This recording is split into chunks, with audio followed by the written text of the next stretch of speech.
Chapter 793. Really? The girl smiled beautifully.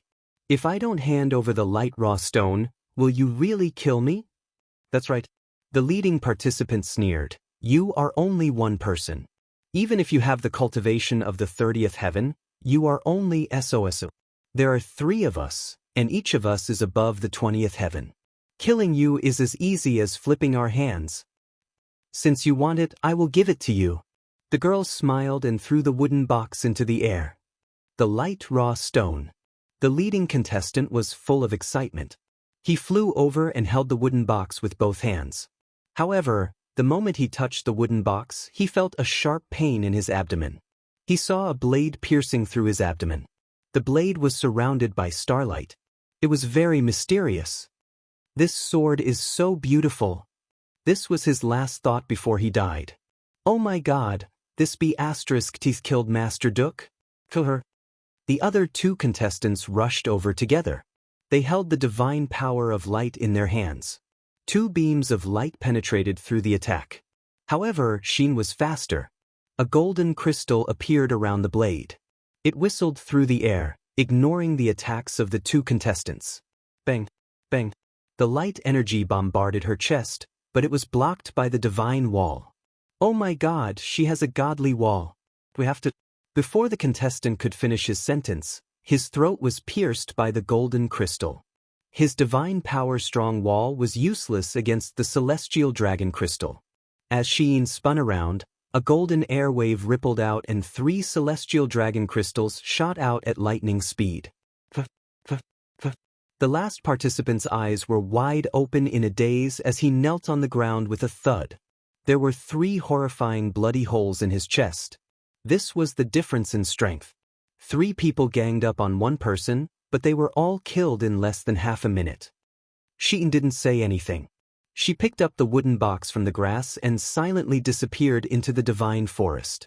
Not long after, they would be able to see the lights of the dormitory area. There were a few divine realm guards and 2 instructors standing guard there. It was safe. Xian, you're back? One of the instructors recognized her. After all, there weren't many candidates who were beautiful and powerful. Moreover, everyone knew that Xian's recommendation was the legendary commander-level seraph Xian.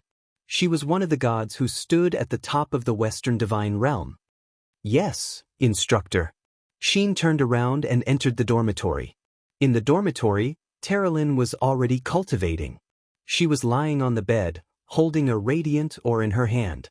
The light from the ore was faintly discernible, and she was constantly absorbing it. Such a big radiant raw stone was enough for her to absorb for about 3 days. This was also the reason why Li Fei took 3 days off. The Chosen of God trial was called the Selection of Talents, but everyone knew that it was only for the survival of the fittest to determine the final 10, which were also the strongest 10. Once the list of 10 appeared, they would definitely be entrusted with heavy responsibilities.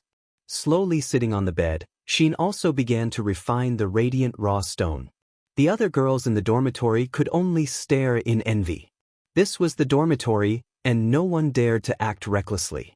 Otherwise, the instructor's pointer would be enough to tear them apart. Higher up in the trial field, a spirit mountain was hidden in the clouds. There were many palaces on the spirit mountain. This was the temple of the Western Divine Realm, and also the residence of the ruler, Claude. The ruler of the Western God Realm stood with his back to the crowd beneath a small, bleak window. He wore a black cloak that revealed the golden armor on his shoulders. His long hair had already turned completely white, but his voice clearly did not sound old. Everyone, retreat. Shi Yen and Eva stay, he said softly. Yes. The gods all retreated, including Li Fei, Kulun, Merlin, and the others. When all the gods had retreated from the temple, only the 3 of them were left. The progress of the Chosen of God trial is not bad, right? Claude asked calmly without turning his back to the 2 blazing angels. Yes. Shi Yen nodded and said respectfully, Ruler, more than 50 excellent participants have been selected this afternoon. They all have great potential and are rare talents. True geniuses are 1 in 10,000. Claude smiled faintly. How is the girl who returned from the banished lands? Sheen is the 10th participant to break through the black coffin. Oh, her name is Sheen? You must have given her that name. Yes, ruler. Have you figured out her identity? Claude asked. No, but we can confirm that she is an Azura and possesses a powerful dark energy, as well as an even more powerful light energy. Her divine deity has been damaged before and is currently turbid and unclear. This subordinate cannot see the grade of her divine deity, but it should be the immortal forging deity. As long as we summon the law spirit bead, I believe that she has the potential to become a new blazing angel. Blazing angel? Claude suddenly smiled and said coldly, Blazing Angel is one of the rulers of the Western Divine Realm. This title only needs 2 people. There is no need for a third. Eva, what do you think? The blonde beauty smiled. Ruler is wise. Shi Yen was startled. Then, how does Lord Ruler plan to use Sheen? She is an exiled person from the exiled land, a fallen god. She is destined not to be on the same level as us in the Western Divine Realm. Claude laughed coldly. What's more, she has the dark power of Ashura in her body, which makes it even more impossible for her to become a person of the god realm. So, no matter what the final result of the Chosen One trial is, she must leave the Western Divine Realm. But ruler, Shi Yen was startled. She knelt on one knee and said sincerely, You want to protect her, Shi Yen? Shi Yen said quietly, I used my divine strategy to see through her memories. She has experienced a lot, wandering from place to place, going through countless hardships. I seem to see myself from tens of thousands of years ago in her, so Shi Yen asks Lord Ruler to pardon Sheen. I really want a sister like her. Forget it. Claude said indifferently, it's fine if you want to protect her, but I have to give face to the blazing angels. However, all the dark power in her body must be removed. The Western Divine Realm only needs the inheritors of the Law of Light, not the filthy possessors of the Law of Darkness. Yes, this subordinate understands. But how can we get rid of the dark power? Haha. Claude laughed, his back still facing the 2 blazing angels. Have you forgotten about the Lost Paradise? Lost Paradise? Shi Yen shuddered. Does Ruler want to use the Lost Paradise to cleanse Sheen's body of the Shura power? That's right. Claude said indifferently, it's useless to keep the Lost Paradise in the Divine Palace. It's better to use the Lost Paradise's illusory purgatory to cleanse the dark power in her body. But Shi Yen gritted her teeth. But no one who has entered the Lost Paradise for hundreds of thousands of years has ever come out alive. The Lost Paradise is just a curse, a dead place full of illusions and curses. How can we? Shi Yen. Claude's voice became slightly stern. Don't forget your identity. You are a blazing angel, one of the rulers of the divine realm. You weren't like this in the past. There's a limit to how much mercy you can show to a person. This subordinate understands. Shi Yen murmured. Then, when the trial is over, send her into the Lost Paradise. You 2 can leave as well. Shi Yen and Eva retreated. The moment they stepped out of the hall, Eva couldn't help but frown. Sister Hyen, how can you be so reckless? You actually offended Lord Ruler for a woman from the banished land. It's fortunate that Lord Ruler has a good temper today. Otherwise, you would definitely be punished. Under the starlight, Eva's blonde hair fluttered in the wind. Her exquisite and beautiful face was full of reproach. I can't describe that feeling. Shi Yen sighed and slowly walked down the steps, saying, From the first time I saw her, I was very distressed by everything she had encountered. I can't read her past, but I know that she must have suffered a lot. She has a kind of power that makes people want to get close to her, even want to. Eva's eyes widened. Even what? To submit? What? Eva was so frightened that she took several steps back. Are you crazy? Sister Hyen, you are a blazing angel. Why would you feel reverence for someone from the banished land? I really can't imagine. Not really. I feel very little reverence, more like closeness. Shi Yen bit her red lips. I don't know what's wrong with me. My entire body seems to be in a mess. Sigh, Eva sighed. It's probably because you haven't had your period for a long time after stepping into the 99th level of the grotto heaven, you? Shi Yan couldn't help but blush. Why are you talking about this? Don't forget that you are a blazing angel. Don't be so improper. Hee hee. Eva no longer had the dignity of a half-blazing angel. She held Shi Yan's arm and laughed. The God realm doesn't prohibit relationships between men and women. Even the Lord Ruler tacitly agrees. Every year, many radiant angels and strength angels descend to find handsome men to relieve their loneliness. Don't tell me. Sister Haiyan, don't you want to? Shi Yan's eyes dimmed. Men are troublesome. Oh, you're so serious. Eva chuckled. It's been a long time since we went to the God realm. After the chosen God trial, let's find a plane and go sightseeing.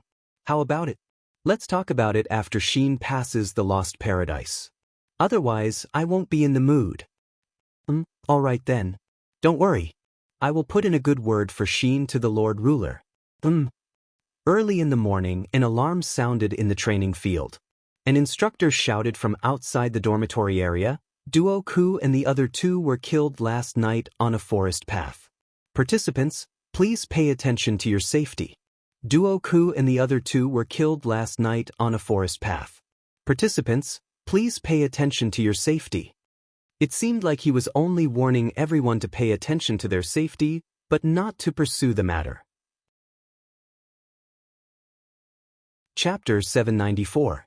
In the Shattered Cauldron Realm, spring snow swept across the land. The entire Lingdong province was shrouded in a curtain of snow.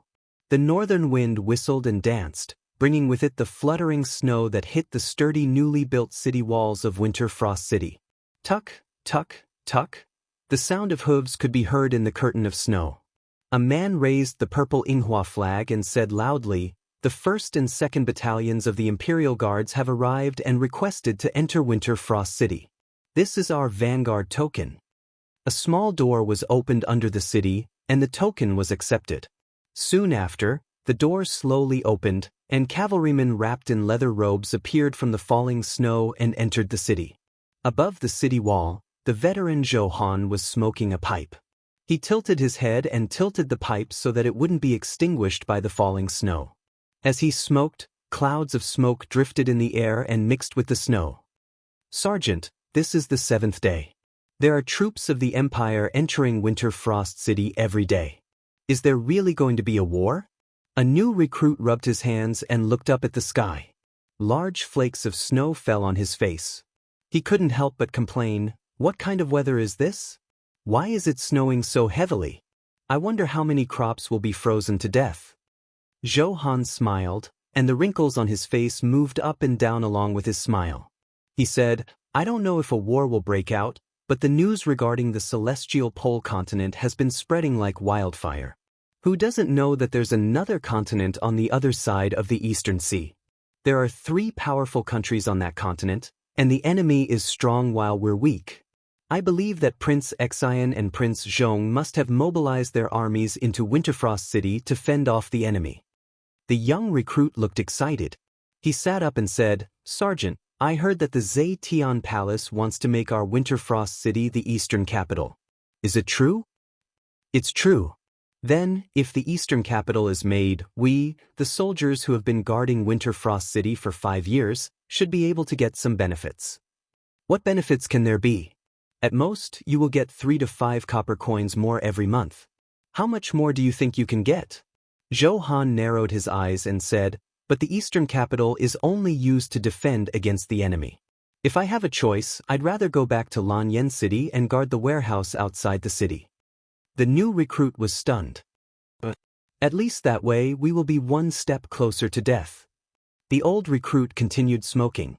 It was at this moment a soldier's shout came from somewhere in the inner city, "Duke Wei is here to patrol the garrison."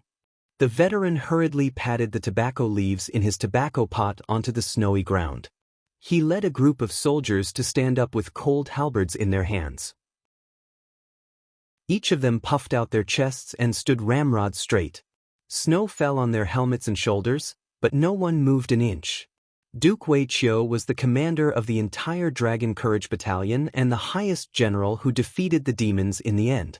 In the hearts of the Empire's soldiers, this Duke Wei had long since become a heroic existence. Amidst the sound of stepping on snow, a group of people walked over from the snow screen in the distance. The person wearing the Duke's cloak was Wei Qiu, and behind him was a group of vice commanders and captains. "Greetings, Commander." The soldiers all knelt on one knee. Since the main force of the Longdan army camp was transferred back from the Eight Wastelands, the defense of Winterfrost City was done by the Longdan army camp. This was also the intention of Feng Jixing and Tang Xiaoxi. Wei Qiu put his hand on the hilt of the sword on his waist and nodded to the soldiers. "Rise." Everyone stood up. Wei Qiu breathed out hot air, looked at everyone's frozen red faces, frowned, and said, "Ah Shui, inform the military supplies department, for every soldier defending the city, give them an extra cotton coat." "Yes, Commander." Situ Shui nodded. At the side, Situ Sen's lips curled up. He looked outside the city and said, "I wonder when His Highness Prince Qin will return."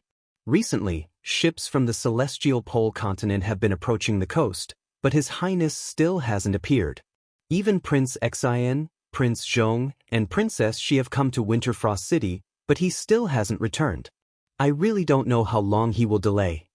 Wei Qiu smiled.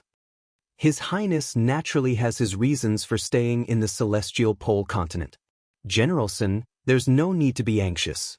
Recently, ships from the celestial pole continent have been appearing more and more frequently. I think His Highness should be returning soon. Situ Shui frowned and said, "It's just that they're all merchant ships, using the pretense of coming to our port to do business. Maybe they're just a group of spies." Wei Qiu nodded. "All the foreign merchant ships that approach the Empire's port are detained. We'd rather spend food to feed these merchants than let them send back information about our garrison. In my opinion, why don't we?" Citizen made a chopping gesture and said, "Let's just chop them down. It's better to save food for ourselves. It's already the beginning of spring, and it's still snowing. It's destined that the harvest won't be too good. We don't know how long this war will last." Wei Qiu smiled and shook his head. "That won't do. We haven't really declared war with the celestial pole continent yet. If we kill their merchants, it'll be easy for them to gossip. It's better to be steady and wait for His Highness to return from the celestial pole continent before making a decision." "Then are we just going to do nothing now?" Situ Sun clenched his teeth. He was a typical pro-war person. Bai Yin also said, "That's right. We can't just sit by and do nothing. We have to have a countermeasure." "I know."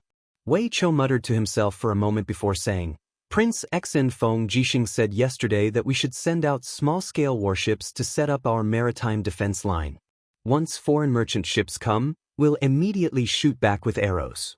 If the warning is ineffective, we'll just blast them with the demonic crystal cannons." These are what Feng Jixing said after he was drunk. What do you guys think? His Highness Prince Xen might have had too much to drink. Situ Shui smiled. Wouldn't it give the celestial pole continent an even greater reason to start a war with the celestial pole continent? Moreover, our weapons, warships, and provisions aren't fully prepared yet.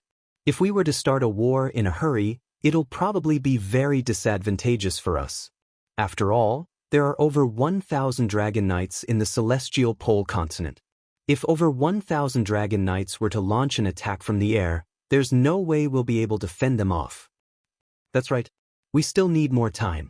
Wei Qiu looked at the snow in the east with a clear gaze and said, "This is especially so for the warships. The imperial capital's newly built flying ships are still on the Daojiang River and have yet to arrive. We'll have to wait for close to a month before we start a war. Otherwise, we'll definitely face a crushing defeat." Also, he raised his head to look at the sky, sighed, and said, "This snow is too vicious. Our empire's army isn't good at fighting in the snow, especially the demonic crystal cannons. The firing mechanism of the energy crystals is easily affected by the accumulated snow, causing it to lose its effectiveness. When His Highness Prince Qin was around, the demonic crystal cannons would always be used in sunny weather. With the current weather, we should try our best to avoid a battle." That does seem to be the case. Situ Sin nodded, reached out to pat Wei Chao's shoulder, and said, "How's your cultivation of that ghost god divinity that His Excellency gave you before he left?" "I've made some progress." Wei Chou smiled. "Come, let us take a look." Wei Chou walked to the wall, away from the line of sight of a group of soldiers, and suddenly opened his palm. Instantly, a faint purple light rose from his palm, filled with dense ghost god energy. This was the energy that he had absorbed from the ghost god divinity. Back then, Lin Muyu had used the treasure cauldron to help him cultivate the ghost god divinity, and now, Wei Chou had cultivated the ghost god energy to 10 times its original strength. "Oh my," Citizen was speechless, and he said, "Your cultivation is not bad. You're already in the Holy King realm, right?" Wei Chou nodded. "After cultivating the ghost god energy, my cultivation has improved by leaps and bounds, and now I'm at the peak of the Holy King realm. Moreover, Lord Chu Chu often teaches me, so with Princess she's help in guiding and refining my ghost god energy, I should be able to step into the godly state within half a year." Situ Sin took a deep breath, and he said, "She's practically their own child, why don't I see them pointing at me?" Wei Chou smiled. "Princess, she said that she wants to point at you, but you're cultivating the same astral tactics as Lord Chu Chu, and she knows nothing about it, so it's better to wait for Lord Chu Chu to come back." That's the only way." At this moment, from the east of the city, another figure walked over. It was a man in a dark green cloak. Winterfrost City had been under martial law for a long time, and during the period when the Imperial Army was stationed here, no one was allowed to enter or leave the city, be it merchants or pedestrians. The appearance of this man surprised the soldiers on the city wall. "Who is it?" Zhou Han, the veteran soldier, raised his hands and shouted at the man in the distance. The man did not speak, but continued to walk toward the city gate. "Archers!" Zhou Han shouted, "Winterfrost City has been under martial law, and no one is allowed to enter before 4 months. Hurry up and leave, if you don't speak, we'll shoot you." The person walked in the snow, his footsteps unsteady. After coming to a stop, he lifted the furry cloak on his head, revealing a handsome face. He looked up at the people on the city wall, smiled, and said, "Is there anyone in the Longdan army camp who doesn't know me?" Zhou Han trembled. King Qin." "What?" Wei Chou, Sidu Sen, Sidu Shui, and Bai Yin ran to the edge of the battlement. Looking down, the person standing in the snow was none other than Lin Muyu. "It's really Lord Chu Chu." "Ha, Lord Chu Chu is back." The 4 of them rushed down from the city wall almost at the same time. Originally, the 4 of them were walking side by side, but when they got close to Lin Muyu, the 3 of them stopped and knelt on one knee. "Greetings, Your Highness." Only Sidu Shui threw herself into Lin Muyu's arms, buried her face in his weathered neck, and smiled. "Your Highness, you're finally back." Lin Muyu was a little embarrassed. "Ah Shui, long time no see." Blushing, Sidu Shui stepped back and knelt on one knee beside her brother. "Greetings, Your Highness, Sidu Shui." "Get up, all of you." Lin Muyu raised her eyebrows. "I heard that Brother Feng, Yen, and Xiao Shi are all in Winterfrost City?" Wei Chou nodded. "The Empire has decided to set the eastern capital at Winterfrost City, so everyone is here." "Great, bring me to them." "Yes." Chapter 795. The guards brought over a warhorse, and Lin Muyu got on it. She entered Winterfrost City under the escort of Situ Sin, Wei Chou, and the others. The snow was falling like feathers, and there were very few people on the streets. Everyone was very quiet. Other than the sound of the horses' hooves and the snow falling on the cloaks, there were almost no other sounds. Lin Muyu looked at the 2 sides of the street. The doors of the noodle shops were tightly shut, and the taverns were all closed for business. Everything seemed to be different from before. From afar, she could see groups of Longdan army camp patrolling the city with long spears in their hands. "What's going on?" he asked. Wei Chou knew what he wanted to ask. He cupped his fists and said respectfully, "Ever since the decision was made to make Winterfrost City the eastern capital, the Empire's army has moved into Winterfrost City in large numbers. Now, there are 1 million citizens in Winterfrost City, and the army has exceeded 400,000 soldiers. Therefore, in order to save on food, Prince Xen Feng Jixing ordered the closure of the taverns, restaurants, and the like. In order to prepare for war, everyone in the city has to live frugally. Oh, Lin Muyu nodded and said, "That's not wrong. It's just that the people in the city are going to suffer. There's nothing we can do about it." Wei Chou looked at the sky and said, "This snow is like a nightmare, catching us off guard. Most of the rations in various places have been blocked by the snow, and very soon our rations will be very tight. We can only hope that this snow will stop soon. However, even if the snow stops, after the snow melts, the ground in Lingdong province will be muddy, and it will be very difficult for the vehicles transporting rations to pass through. Sai, Big Brother Feng, Xiaoxi, and Chu are all at the divine realm. Why don't they use the ability to summon wind and rain to stop this snow? General Feng hasn't obtained this ability yet. Princess She has the fire laws and tried once but failed. Chu isn't willing to do things that go against the laws of nature, so, it's fine. Let me handle this." Lin Muyu took a deep breath, and the sovereign lattice in his eye trembled slightly. Rays of golden light enveloped his body, and he suddenly raised his hand and pointed to the sky. With a whoosh, an ice elemental law bead shot into the sky, and the golden light shot into the dark clouds like a sharp arrow. The next moment, a golden wave rushed down from the sky. The dark clouds parted, and a brilliant ray of sunlight shone on the ground. Immediately afterward, the heavy snow stopped. The dark clouds in the sky seemed to have been cut open, and they continued to spread and recede. Before long, the whole of Winterfrost City was bathed in the setting sun. "Oh my God! Is this the power of a god?" Situ Sen was dumbfounded. The residents on both sides of the road also walked out of their houses and looked at the changes in the sky in astonishment. This was a spectacle they had never seen in their lives. Lin Muyu's divine power was like a tinder, burning away the clouds like black cloth, and returning the sky to a cloudless sky. Moreover, the tinder did not stop, and it continued to spread around Winter Frost City. Perhaps half of Winter Ridge Province would be sunny again? Bam! Papa! A few rays of purple light bloomed on the snowy ground at the side. It was the effect of breaking through the void. Lin Muyu did not even need to think to know who it was. She must have activated her divine power and alerted the few deity-level experts in the city. He dismounted from the horse, and a beautiful figure descended from the space crack not far ahead. It was Tang Xiaoxi. She was overjoyed and sprinted towards Lin Muyu. However, she stopped when she was less than 2 meters away from Lin Muyu. Every day, she would miss Lin Muyu so much that she was at a loss as to what to do when they were about to meet. Lin Muyu opened her arms and hugged Tang Xiaoxi tightly. Tang Xiaoxi's eyes were red. She didn't need to say anything. Cough, cough. Behind her, Feng Jixing and Ouyang Yan coughed. Lin Muyu let go of Tang Xiaoxi and turned around with a smile. "Brother Feng Ouyang." Ouyang Yan chuckled. "Lord Chu Chu and Miss Chu Yao asked us to come and welcome you." Did you dispel the snow just now?" Feng Jixing asked.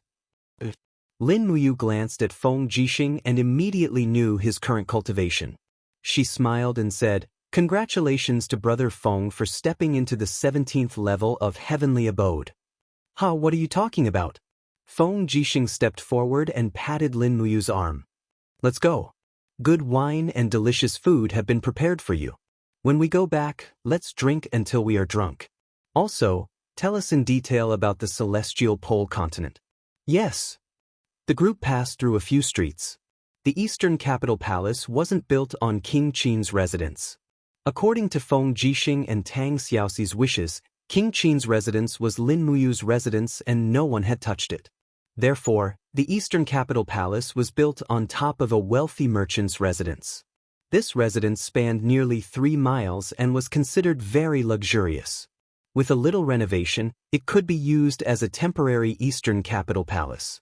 In reality, its most important function was to serve as the highest military command center of the Great Qin Empire. The palace was a little shabby. One of the pavilions had even collapsed due to the heavy snow. A group of soldiers were hurriedly cleaning it. After being separated for so long, Chu Yao's complexion seemed even better than before. As her cultivation base rose, her temperament became more elegant. She was wearing the robes of the spirit medicine department's head attendant, looking extremely beautiful. Sister Chu Yao.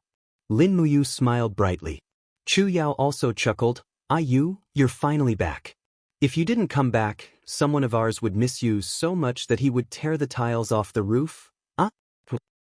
What do you think? Tang Xiaoxi's face was already red. She pouted. Sister Chu Yao only knows how to make fun of me. Lin Muyu smiled. She stepped forward and bowed to Chu Chu. Lin Muyu pays respect to teacher. No need to be so polite. Chu Chu stroked his beard and smiled. You are the Qin Emperor, and I am just an old man who has nothing to do. You don't have to bow to me. Let's go in. It's too cold outside. The main hall was the original Master's Hall, and it was considered quite big. However, it was clearly a little shabby to be used as the Empire's highest command center's meeting hall. After all, there were over 100 people who were commanders and captaincy-level commanders. Such a place was obviously too crowded. Lin Muyu knew that everyone had put in a lot of effort.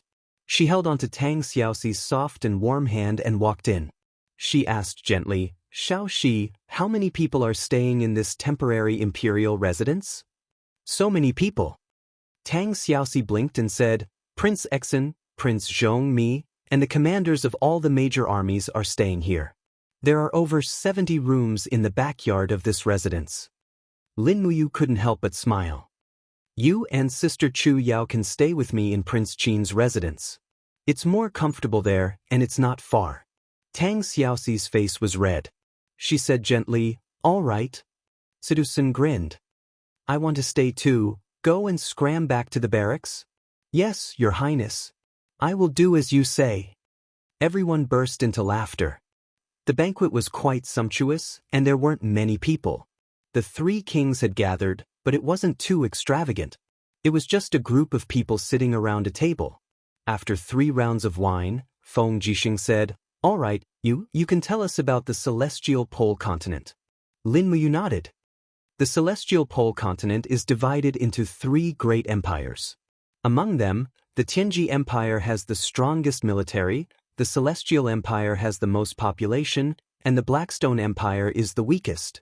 The 3 empires keep each other in check. The Tianji Empire and the Celestial Empire have an old feud, while the Blackstone Empire is content in its own corner. Therefore, the main thing I've been doing in the Celestial Pole continent during this period of time is to sow discord between the Tianji Empire and the Celestial Empire. As long as the Celestial Empire keeps in check, the Tianji Empire won't send all of its military forces to our Shattered Cauldron realm. If the Tianji Empire only sends out less than half of its military forces, we'll still have a chance. What about the Blackstone Empire? Feng Jixing pondered deeply for a moment. In the recent half a month, we've seen many traces of the Darkstone Empire's ships in the coastal area of our east coast. They seem to be even more anxious about this war than the Tianji Empire. Lin Muyu nodded. The Blackstone Empire has a small population and its army is very small. The entire country tends to be militaristic. They really need a war to expand their territory. What is the strength of the Blackstone Empire? Asked Weicho. Lin Muyu nodded and looked at Silversire on the table, saying, although the Blackstone Empire is the weakest of the 3 empires, it also has 500,000 regular troops, more than 100 Dragon Knights, and more than 20,000 Beast Riders. In addition, the Thunderflame sect, which they regard as a holy sect, also has more than 50,000 disciples. Its strength cannot be underestimated. Besides that, the Darkstone Empire advocates martial strength, and if nothing unexpected happens, their emperor will surely recruit mercenary groups to serve the empire. At that time, I'm afraid it won't just be 500,000 regular troops that we're facing. Everyone was dumbfounded. Chu Chu muttered to himself, looks like our great Qin won't be able to avoid this calamity no matter what. Yeah, I didn't think about hiding. Lin Muyu looked at a group of friends, subordinates, and relatives and said, if they want to fight, we will fight. We can't be weak in this war. We can't retreat. Otherwise, we will be defeated again and again. Feng Jixing and Qin Yan nodded at the same time. Basically, the three kings had reached a consensus at this point. How is the distribution of our troops? Asked Lin Muyu. Feng Jixing said, there are close to 350,000 soldiers stationed in the city of Winterfrost. In addition, there are 100,000 soldiers stationed in the Tongtian province and Lingdong province. There are close to 400,000 soldiers stationed in the coastal towns of the Tongtian province and Lingdong province. Together with the soldiers from the Lingkong province, we will be deploying close to 1 million soldiers. Also, Princess Xi has already ordered for the demons in the Endless Forest to be mobilized. There should be close to 200,000 demons assisting in the battle. Lin Muyu nodded. Xiaoxi, come with me to the East Coast tomorrow to patrol. Maybe the Tianji Empire will make a move in advance. Also, Lin Muyu glanced at everyone and said, Chu, Brother Feng, Yen, Sister Chu Yao, Ouying, Wei Chou, and Citizen, follow me back to King Qin's mansion after the dinner. I have one more thing to say.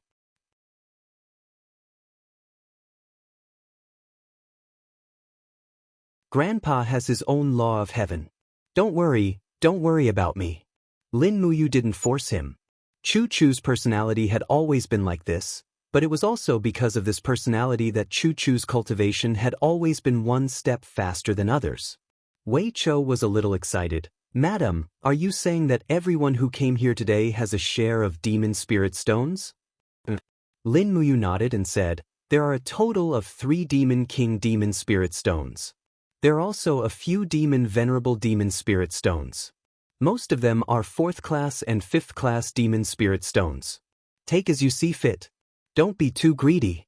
After refining one demon spirit stone, it usually takes half a month to completely absorb and refine the new energy. So, taking more is useless. Thank you, madam. Wei Chou smiled. Prince Exen should take it first. I take it first? Feng Jixing was a little excited. If I take too much, don't say that I'm greedy. Feng Jixing indeed didn't take much. He only took 1 Demon King Demon Spirit Stone, 1 Demon Venerable Demon Spirit Stone, and a few 4th class Demon Spirit Stones. After that, it was Tang Xiaoxi's turn to choose. She took about the same amount as Feng Jixing. After that, it was Qin Yan, Chu Yao, Ouyang Yan, Wei Chou, Citizen, and the others. Even Sidu Shui was given a few 5th class Demon Spirit Stones. With her cultivation level, Demon Spirit Stones were very beneficial to her. After everyone had finished distributing the Demon Spirit Stones, Lin Muyu kept the remaining Demon Spirit Stones. These Demon Spirit Stones could be used for cultivation. Everyone, don't go back tonight. Lin Muyu said, I have already instructed the servants to prepare the rooms. You guys can stay in Prince Qin's mansion. It will also be good for you guys to compare notes on the effects and process of refining Demon Spirit Stones.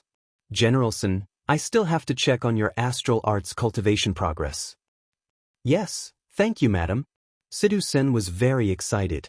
Whether he could step into the god state or not, it would depend on how much effort Lin Muyu would spend to nurture him.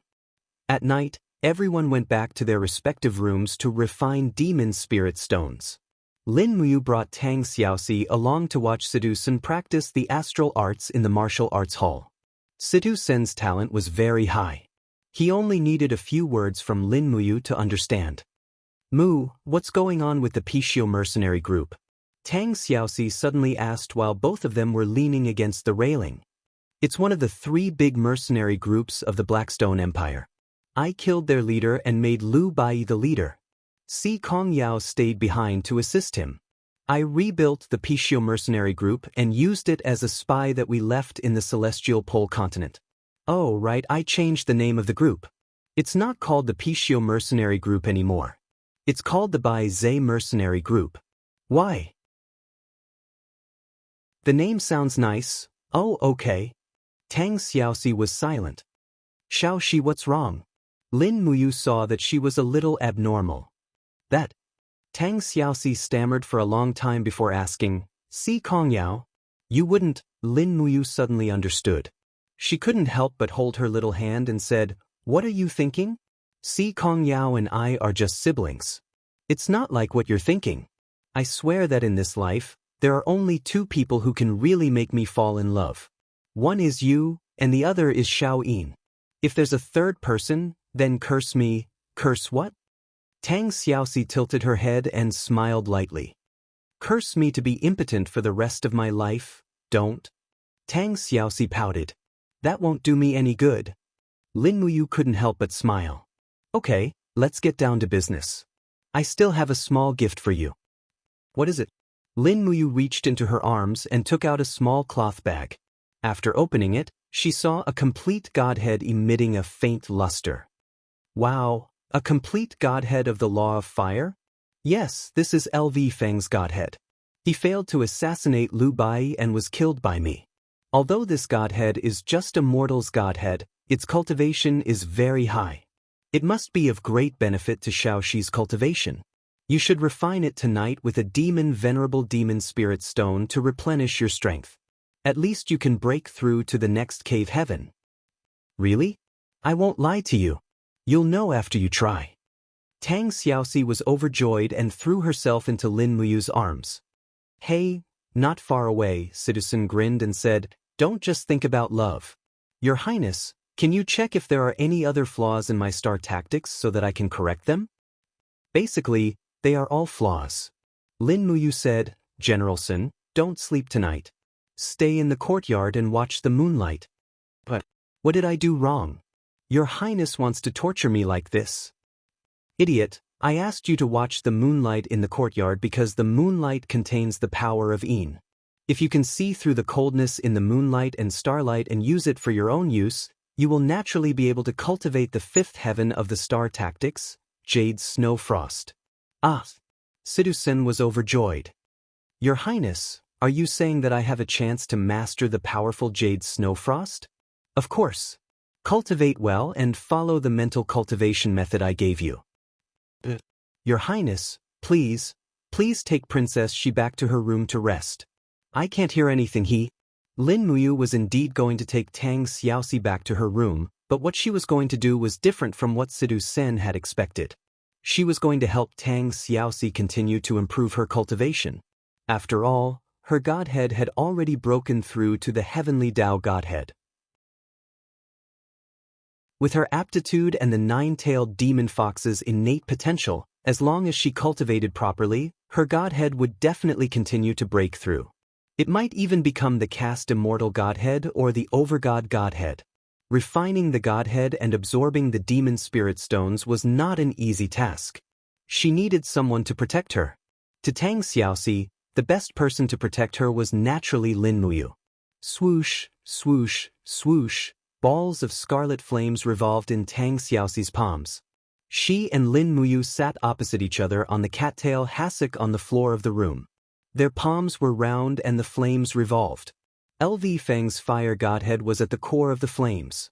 With Tang Xiaoxi's cultivation, she no longer needed to use Lin Muyu's crafting cauldron to refine the godhead. Lin Muyu was not idle either. Tonight, while helping Tang Xiaoxi to break through, she also refined a demon spirit stone to absorb divine energy. It had been a long time since she last broke through. It was time for her next breakthrough. Wisps of golden flames surrounded Tang Xiaoxi's delicate body. She liked the fiery energy very much. She could not help but raise her long neck and exhale a breath of fire. The process of refining LV Feng's godhead seemed to be very smooth. Lin Muyu calmly sat on the floor with her right hand hanging down. A demon spirit stone was slowly jumping in her left palm. It was like spinning silk from a cocoon, turning each grain of spiritual energy into her own. Not long after, Tang Xiaoxi's body suddenly trembled. It was the counterattack of the godhead. In the vigorous flames, a burly man rushed over and roared, "Don't even think of killing me. I, LV Feng, will not sit still and wait for death. I will kill you, you little whore." Tang Xiaoxi hated it the most when people scolded her like this. She raised her eyebrows and countless flames rushed out from her surroundings. Even the faint image of a nine-tailed demon fox appeared above her head. Suddenly, the trace of spiritual sense contained in LV Feng's godhead was instantly dispersed. It was refined in the blink of an eye. After an unknown period of time, Lin Mu also exhaled a breath of turbid air. The power in her body surged and expanded. It was time. She urged the power and began to attack the divine energy Xian gate in her Qi. Everything was going smoothly. When Lin Muyu broke through to the 23rd level grotto heaven, Tang Xiaoxi also stepped into the 22nd level grotto heaven with a face full of joy. So tired, her face was full of exhaustion. She crawled forward and rested on Lin Muyu's lap. A sweet smile hung on the corner of her mouth. I'm going to sleep first. Do you want to continue cultivating? Lin Muyu gently stroked her shoulder. Go to sleep. I will also close my eyes and rest for a while. We still have to go to the sea in the morning. Tang Xiaoxi closed her eyes and fell asleep peacefully. Chapter 797. Tear apart the darkness with your thunderbolts. Otherwise die. The instructor's cruel laughter echoed in the training field of the Western Divine Realm. Do you think you can gain the respect of the world just because you come from the major families? Stop dreaming. This is the training field, the final destination of the proud gods. In the air, the instructor waved his whip. As the whip flashed, a bolt of lightning bloomed in the air. Below, in the sealed space of the training field, the participants were trying their best to control the ability to summon wind and rain. Dark clouds covered the sky, and bolts of lightning crazily crashed into the secret rooms. However, every secret room seemed to be covered by a layer of energy barrier. In the raging wind, Vice Dean Li Fei crossed her arms and stepped on the void. Her short cloak fluttered in the wind. She squinted her beautiful eyes and looked at the densely packed secret rooms in the training field. She said, "How many people are left?" "There are 42 people left." Kulun said respectfully, "Lady Li Fei, only 42 people have stepped into the 20th level of Grotto Heaven. Terralin, Xin, and Lake each made a breakthrough 2 days ago." "Not bad." Li Fei said calmly, "Pass down my order. The last person to walk out of the secret room will be punished." "What kind of punishment?" "Death." Kulun's body trembled. "Yes, I understand." Holding the whip, Kulun flew in the air above the training field. He gathered his divine power in his voice and said, "All participants, please take note. Please break out of the secret room as soon as possible. The last person to walk out of the secret room will be severely punished with death. Trash is not qualified to become a member of the Divine Realms training field." As soon as he finished speaking, there was a loud bang. The barrier of one of the secret rooms suddenly exploded. A beautiful woman stood in the air with a cloud of smoke. It was Dora. As expected, she was the first to pass the test. Although Dora came from a plane that lacked resources, the pride in her heart seemed to be above that of the descendants of the various great families in the immortal realm. She looked at the other sealed rooms behind her, and only relaxed after confirming that she was the first person to pass the test. However, in less than 10 seconds, there was another explosion, and the second person who passed the test appeared. In the strong wind, a petite figure walked on the wind. Dora looked coldly at Xin. When the two of them brushed past each other, Dora lowered her voice and smiled faintly. "You're not bad." "Oh, is that so?" Xin was indescribably calm. "But you better be careful. I can only get first place in this chosen of God trial. If necessary, I won't hesitate to kill you. I hope you understand this." Dora sneered. The corners of her lips curled into a sinister smile that didn't match her age at all. Xin walked straight to the vice principal and Kulun and said softly, "Don't be too full of yourself." "You?" Dora's gaze was cold, but she didn't say anything else. It wasn't her habit to talk too much.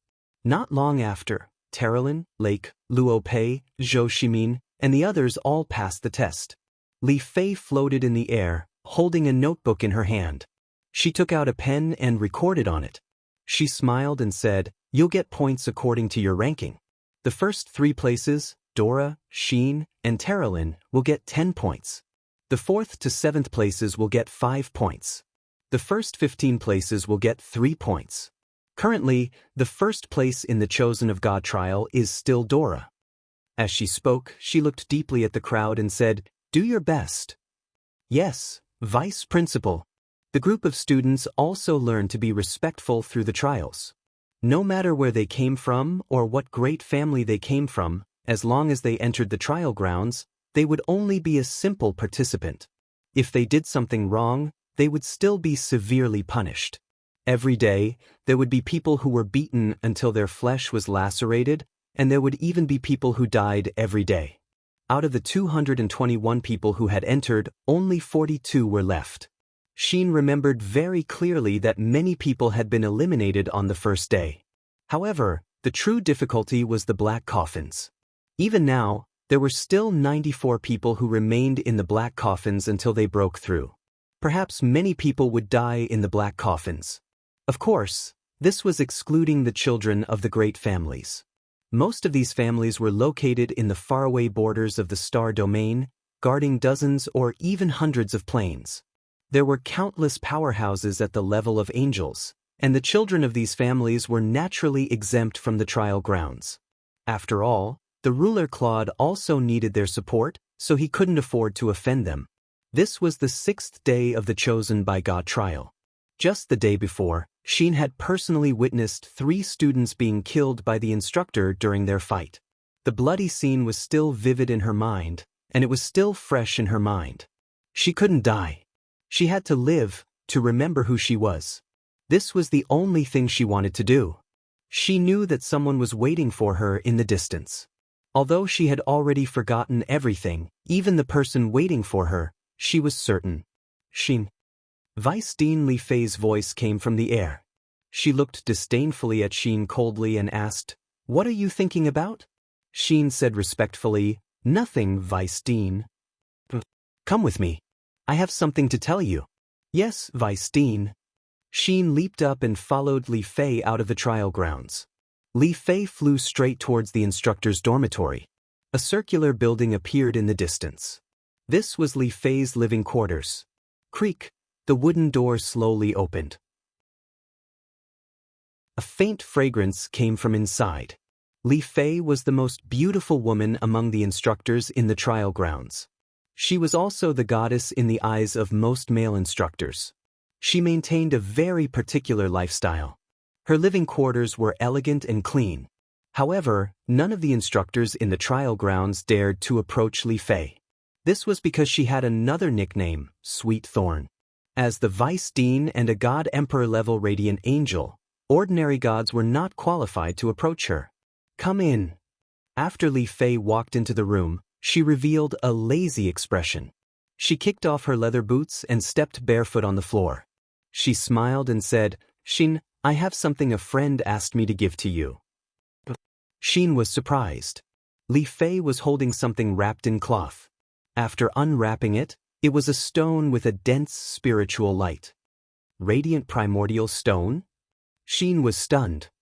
That's right, it's a radiant primordial stone. A radiant primordial stone that has been preserved for nearly 7,000 years. Li Fei smiled. Xian asked me to give this to you. She can't enter the trial grounds during the trial, so she asked me to give this radiant primordial stone that she has preserved for many years to you. She hopes that this radiant primordial stone will allow you to break through in a short period of time. According to the classification of power, you should be at the 37th stage of the Grotto Heaven realm. However, I believe that you also know that you still have a lot of potential that hasn't been stimulated.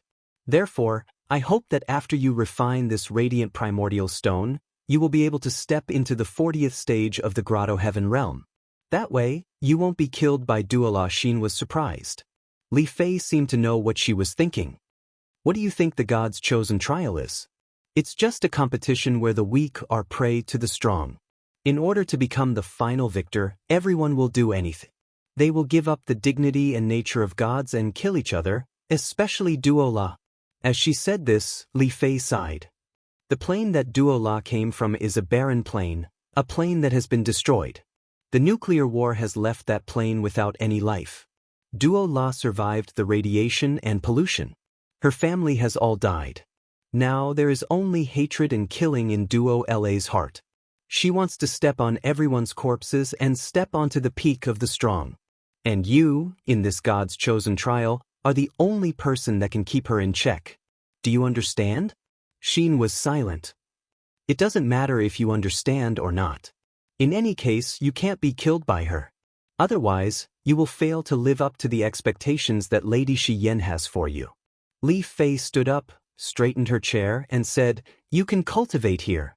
Refine this radiant origin stone first. 2 days from now is the final trial.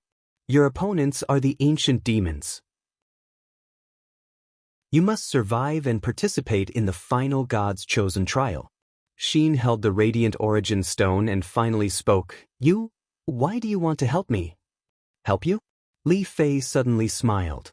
"Don't misunderstand. The one who truly wants to help you is Xian. I don't want to help you. To me, the God's chosen trial is nothing more than a once-in-a-century tradition.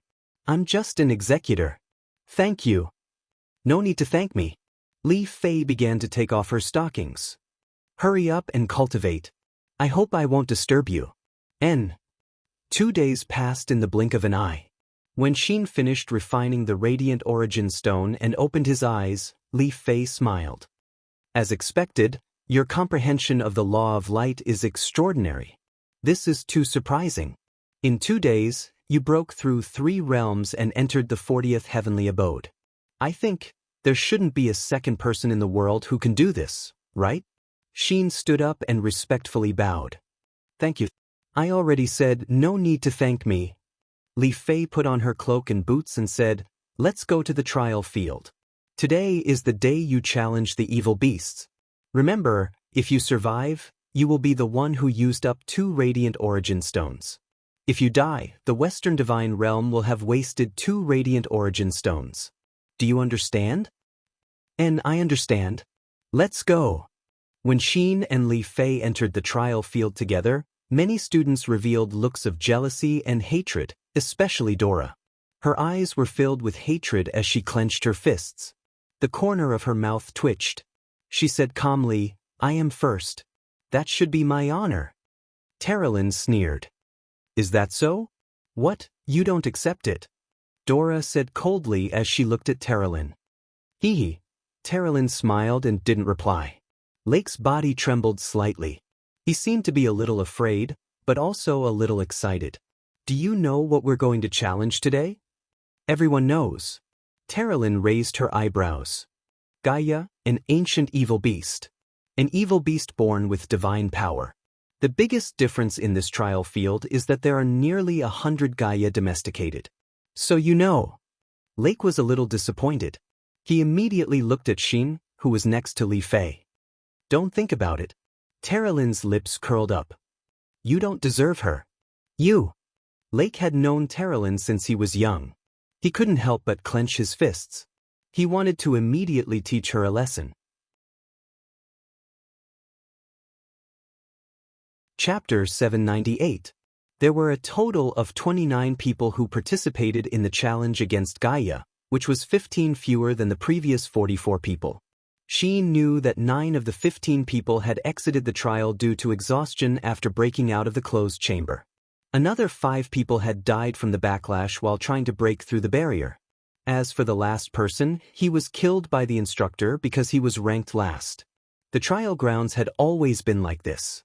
The survival of the fittest was even better than the mortal world. Today, all of you are challengers. Li Fei wore a short black skirt and walked up to the podium with a smile on her face. All of you are the elites of the Western Star region, chosen by the families of the various planes. You can be called the elites of the Divine Realm. I believe all of you know who the challengers are. That's right, it's Gaia, the evil beast that hides in the dark caves of the universe. It's also a legendary fierce beast. Every Gaia has the strength of the first heavenly layer of the Divine Realm when it's a cub. When it matures, it has the cultivation of at least the 30th heavenly layer. Since ancient times, let me see. She suddenly looked down at her notebook and smiled. A total of 47,831 elites of the Western Divine Realm have died under the claws of Gaia. I hope that today, you won't let this number continue to increase.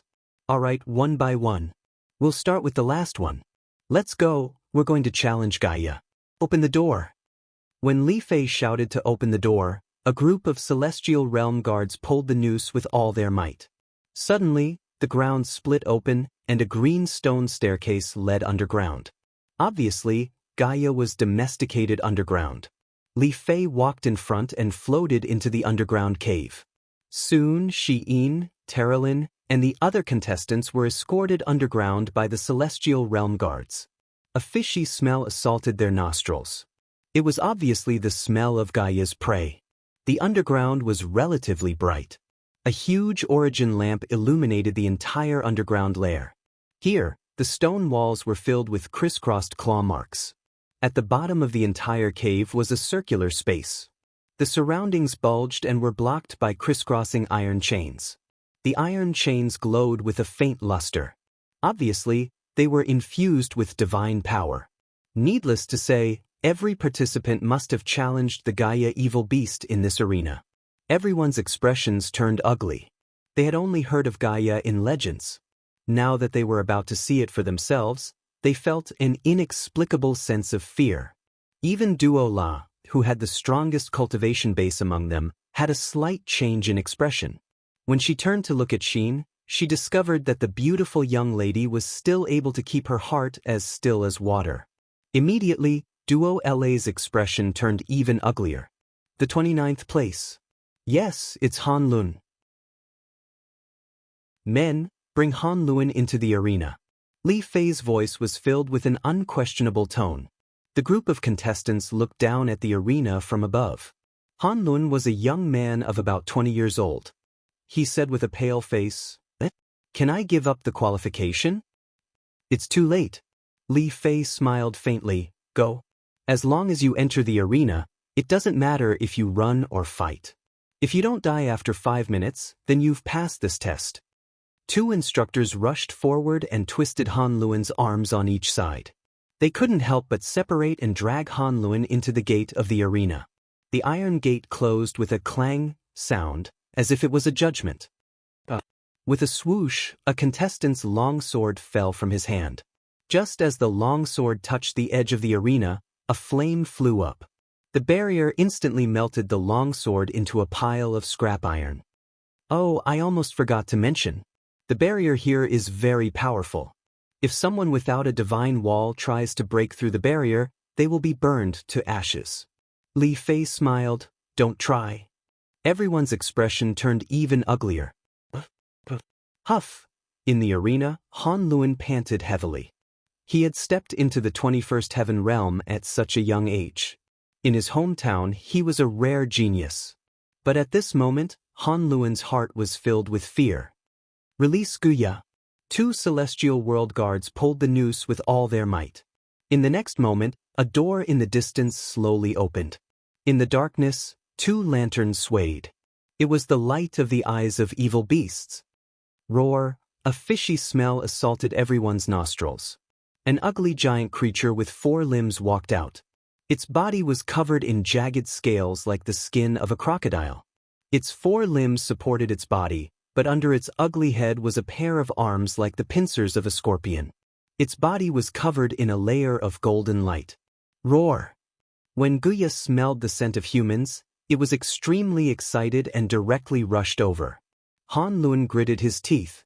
Since he couldn't avoid it, he could only fight with all his might.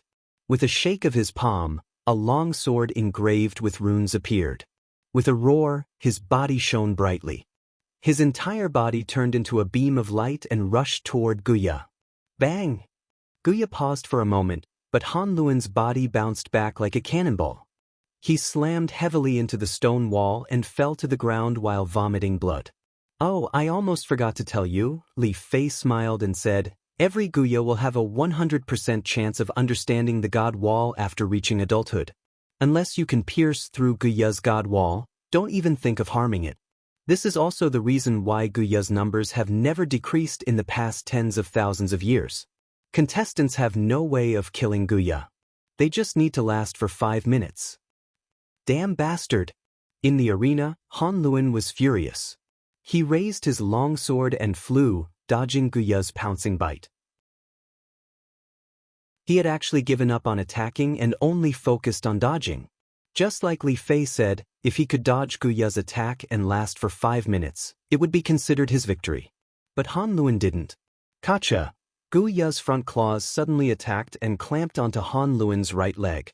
Amidst the sound of the leg bone breaking, Han Luan howled in pain. He waved his long sword and slashed out a light-type attack. What welcomed him was Guya's huge mouth. With another crunch, Han Luan's entire head was bitten off. Guya chewed on Han Luan's entire body in 2 or 3 bites. It seemed to be very satisfied. Challenge failed.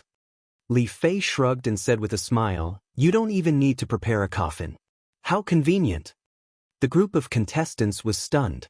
Who could be as calm as this female dean? Many contestants couldn't help but take a few steps back, their faces pale. 28th place, enter. A few instructors were the first to enter the arena. They waved their swords and ordered the Guya to enter its lair. Following that, they opened another entrance and allowed an unharmed Guya to walk in. 28th place was a dark-skinned person. His weapon was very strange. Perhaps it wasn't even a weapon, but a shield. "Oh, it's Luo Fei from the Nia family." Terralyn smiled slightly and said, "The Nia family is one of the few families that mainly use the law of light." Interesting. Luo Fei slowly entered the arena. Although he was nervous, he did not have too much fear. He held his shield and quietly looked at the Guya behemoth. Just when the behemoth launched its attack, his figure cleverly turned to avoid it. The behemoth roared continuously, raised its claws, and pounced on him with unavoidable flames. "Devour mirror image!" Luo Fei shouted and raised his giant shield. A huge black hole condensed in front of him, as if absorbing all the light. The Guya behemoth's claw wind was also completely swallowed. Dang! The behemoth's body was actually bounced back by the light barrier. On the stage, everyone watching the battle was stunned. Although Luo Fei was only ranked 28th, he didn't seem to be weak. In the next 5 minutes, the arena was filled with the light of the collision of flames and the law of light shield. There were several times when the Guya behemoth almost swallowed Luo Fei, but Luo Fei was able to turn the danger into safety. Although he was badly injured, he still survived the difficult 5 minutes and survived.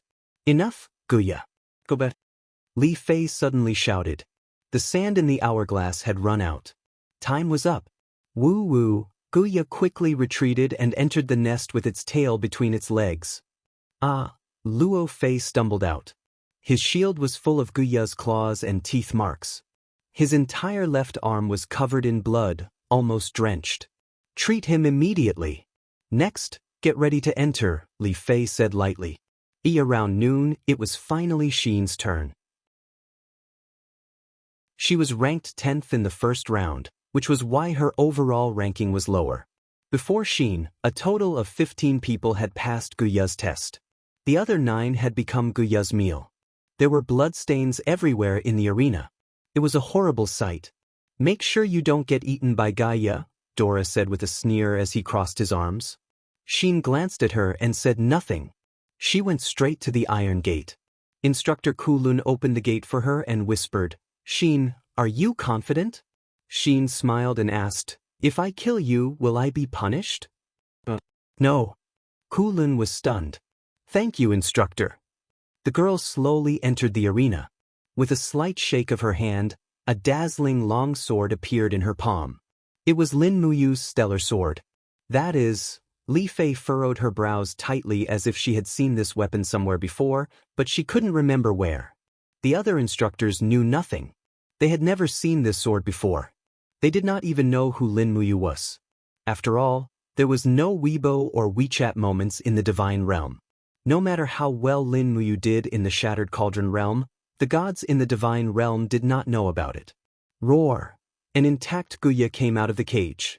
Facing its petite opponent, it seemed to be very disdainful. It roared and wagged its huge tail, staring at her. Chapter 799. Roar! Guya's sharp claws swept over with raging flames. It was as if the space was about to be melted by the flames. This was a giant beast that had cultivated to the 41st level of Grotto Heaven. It was the strongest Gaia that the participants had encountered so far in this year's Chosen of God trial. Buzz, buzz, buzz. The flames burned the air, forming a cyclone that could burn skin and scrape bones. Xian raised her long sword in front of her chest, and her face was pale. The impact of the 41 divine waves made her feel extremely uncomfortable. The Shura bloodline hidden in her body instantly boiled, and streams of blood-red light condensed around her body. However, she could not reveal her identity as a Shura. She gritted her teeth and suppressed this powerful force. She raised her palm, and the pure power of the law of light swept out. With a loud explosion, her body penetrated the large net formed by the flames. She appeared behind the Gaia beast's head like lightning. She raised her sword and instantly burst out 3 sharp slashes. Pung ping pung. 3 consecutive slashes actually made the Gaia god wall shine. Roar roar. Gaia was infuriated. It turned around and waved its claws continuously, and raging flames rose to the sky. The girl had no place to dodge the domain-like attack. She was sent flying and crashed into the god power boundary above the arena. It was a powerful boundary that could melt swords. Be careful! Terilyn could not help but shout, Xian, be careful! But it was too late. Xian's body still crashed straight into the boundary. Pang! The entire underground arena trembled. Waves of golden energy suddenly appeared around Xian's body, protecting her body from being burned by the boundary. The group of participants was stunned. God wall. It's a god wall. She actually has a god wall. Even Dora showed an astonished expression, and the jealousy on his face grew thicker. The intense pain on her back made Xian even more unable to control the desire to kill in her heart. When her body bounced back and rushed towards Gaia, her entire left arm was almost enveloped in a blood-red wave. That was definitely not the power of the law of light. A palm print landed on Guya's head, directly shattering the god wall. The moment his killing intent flared up, he could no longer hold it in. With a light clench of his fingers, Xian's fingers pierced through Gaia's skull, and the long sword in his right hand pierced through Gaia's skull. Xian managed to maintain his consciousness, and he quickly retracted his Azura energy. Instead, he channeled the pure light energy in his body into the stellar sword.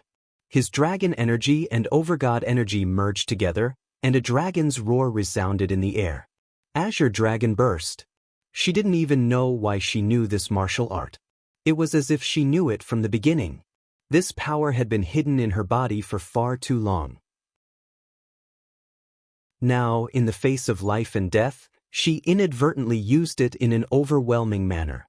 Pung pung pung, the violent sounds did not stop. A ray of light attribute blue dragon profound energy violently attacked, shredding Gaia's skin and flesh. It lingered around as if it was scraping the bones. When the blue dragon break was used up, all that was left of Gaia was a giant skeleton. The rest of its flesh and blood had all been blasted into scraps. Boom! Gaia's skeleton landed heavily on the ground, turning into a pile of dust. The destructive power of the Azure Dragon burst was unimaginable. She stood in the air blankly, and the stellar sword flashed across her eyes. She raised her hands and stared at her palms. She had no idea where this power came from. Xian, you passed the test. In the air, Vice Principal Li Fei acted as if nothing had happened. She said calmly, clean up the arena. The next participant is ready to take the test. Quick, I'm still waiting for lunch. Yes, Vice Principal. Xian, come out too. Yes. The moment Xian slowly walked out of the battle arena, the contestants were practically in an uproar. She was the first contestant to kill Guya. She was the first person in history to do so. An instructor came to Li Fei's side and whispered, Vice Principal, what do you think? What do I think? He had a complicated expression and said, this Gaia has the cultivation of 41st Grotto Heaven, and it has the purest power of the law of fire. The only person who can kill it is someone above the 50th Grotto Heaven. But she isn't that strong. The power she used just now doesn't belong to the law of light. Shouldn't we what? Li Fei glared at him and said, my duty is to select rare geniuses for the Western Divine Realm. I don't care about anything else. I'm the vice principal, the person in charge of the arena. Whoever dares to mess with my business, I'll make them suffer the consequences. Do you understand? The instructor's face turned pale. Yes, vice principal. Just treat it as I've said too much. Continue to prepare for the next test. Yes. Following that, Terralyn, Lake, and the others passed the test. Lake suffered a light injury, but he managed to survive for 5 minutes. When it was Dora's turn, she tried to kill the Gaia she was facing but failed. In the end, she only slightly injured the Gaia's front paw. She didn't do anything else. In the end, a total of 20 people passed Gaia's test. Li Fei continued to hold the notebook and said, "The ranking has been updated. Those who passed the test will receive 8 points. Xin successfully killed Gaia and will receive 15 points as an exception. The new ranking is, Xin is ranked 1st, Dora is ranked 2nd, and Terralyn is ranked 3rd. Have a good rest. The day after tomorrow will be the day you graduate from the Divine Realms trial field. It will also be the day you decide the final top 10. Terralyn couldn't help but ask, "Madam Li Fei, how will the final ranking be calculated?" Li Fei smiled. "This batch is a little special." Lake asked, "What's special?" Li Fei brushed her hair and said, "The 20 of you will be sent into a forest in a different dimension. Each of you will be given a nameplate. You will be ranked according to the number of people you kill. The first will receive the blessing of a rank 7 battle angel, the 2nd to 5th will receive the blessing of a rank 6 battle angel, and the 6th to 10th will receive the blessing of a rank 5 battle angel. As for the rest, there might not be any other rewards, so we won't count them." Everyone fell silent. Were they going to kill each other in the end? Xin's bright eyes looked at Dora. She knew that she wouldn't be able to escape this battle. Moreover, Dora would do everything in her power to kill her. The ambition and desire in her eyes couldn't be concealed. She wanted to become a rank 7 battle angel. She wanted to become the new successor of the Radiant Angel. She wanted to kill all her competitors. Night, dormitory area. There were only 3 people left in the large room, Xin, Terralyn, and another girl. Of the original 12 people, 9 had died or left the trial field. Of those, a large number had died. Xin. Terralyn sat at the head of the bed and sighed. "Are you afraid of Dora?" "Afraid?" Xin smiled. "There's nothing for her to be afraid of.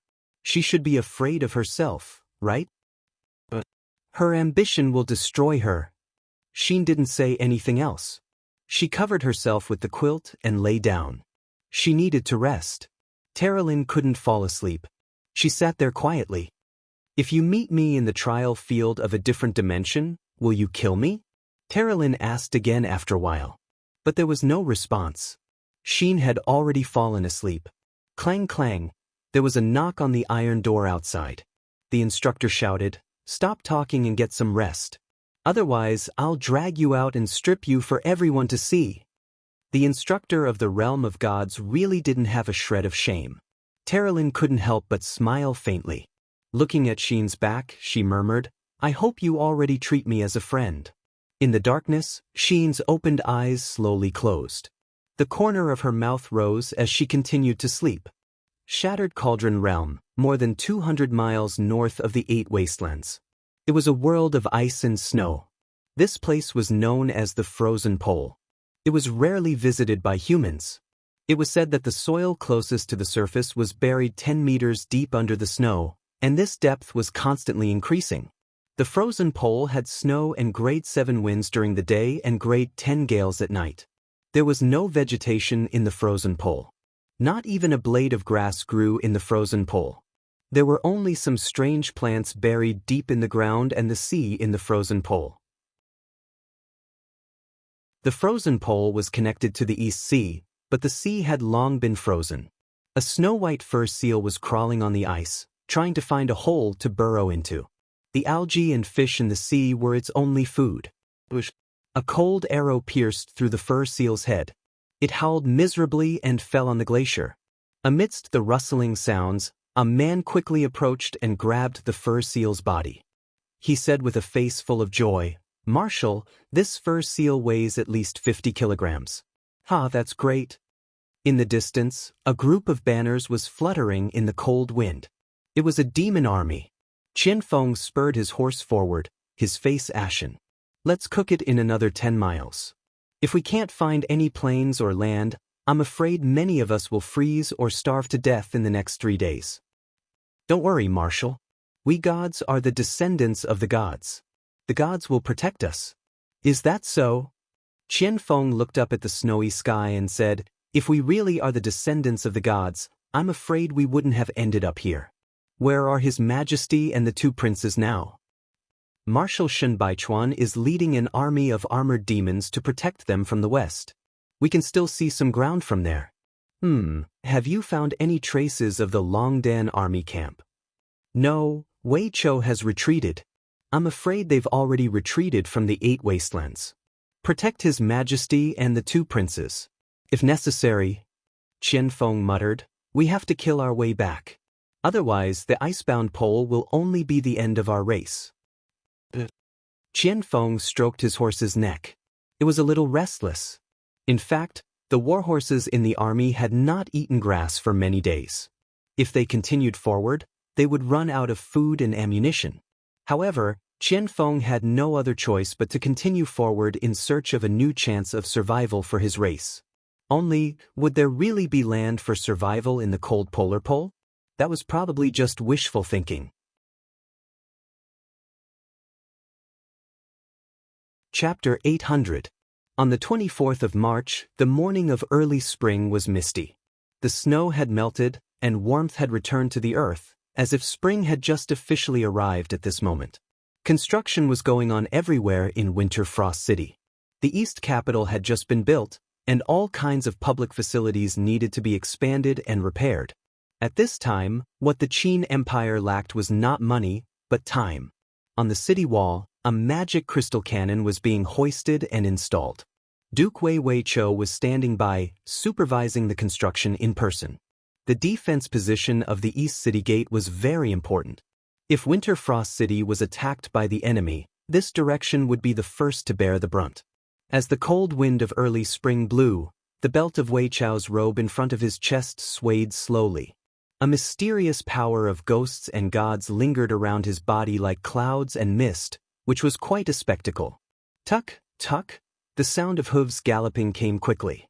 2 scouts of the Longdan army camp, who were 10-man squad leaders, reported loudly, Commander, our people have captured a cargo ship from the celestial pole continent at the harbor of the East China Sea. The people on the ship said that they are envoys from the Tianji Empire. They want to see your highnesses, Commander. Envoys from the Tianji Empire? Wei Chou looked at the fertile land in the distance, which was the direction of the Tianji Empire. What did the Tianji Empire want to do more than 2,000 miles away? Either start a war or negotiate peace. Did they send envoys to make an alliance? On second thought, Wei Chou couldn't help but laugh. The Tianji Empire was so powerful that there was no reason for wolves to ally with sheep. How many people do they have? 12 in total. One of them is wearing luxurious clothes. He should be the envoy. Take away their weapons and equipment. Send 200 Dragon Courage cavalrymen to escort them to the main hall. Yes. 2 hours later, in the main hall of East Capital, Lin Muyu, Tang Xiaoxi, Feng Jixing, Qin Yan, and others were all there.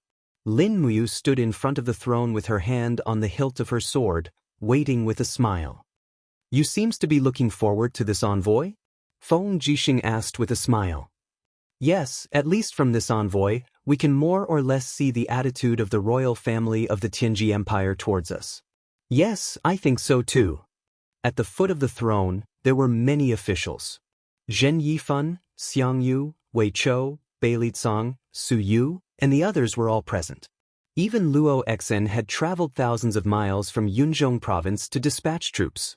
After the enfeoffment of 4 dukes and 5 marquises, the military power of the Qin Empire was very centralized.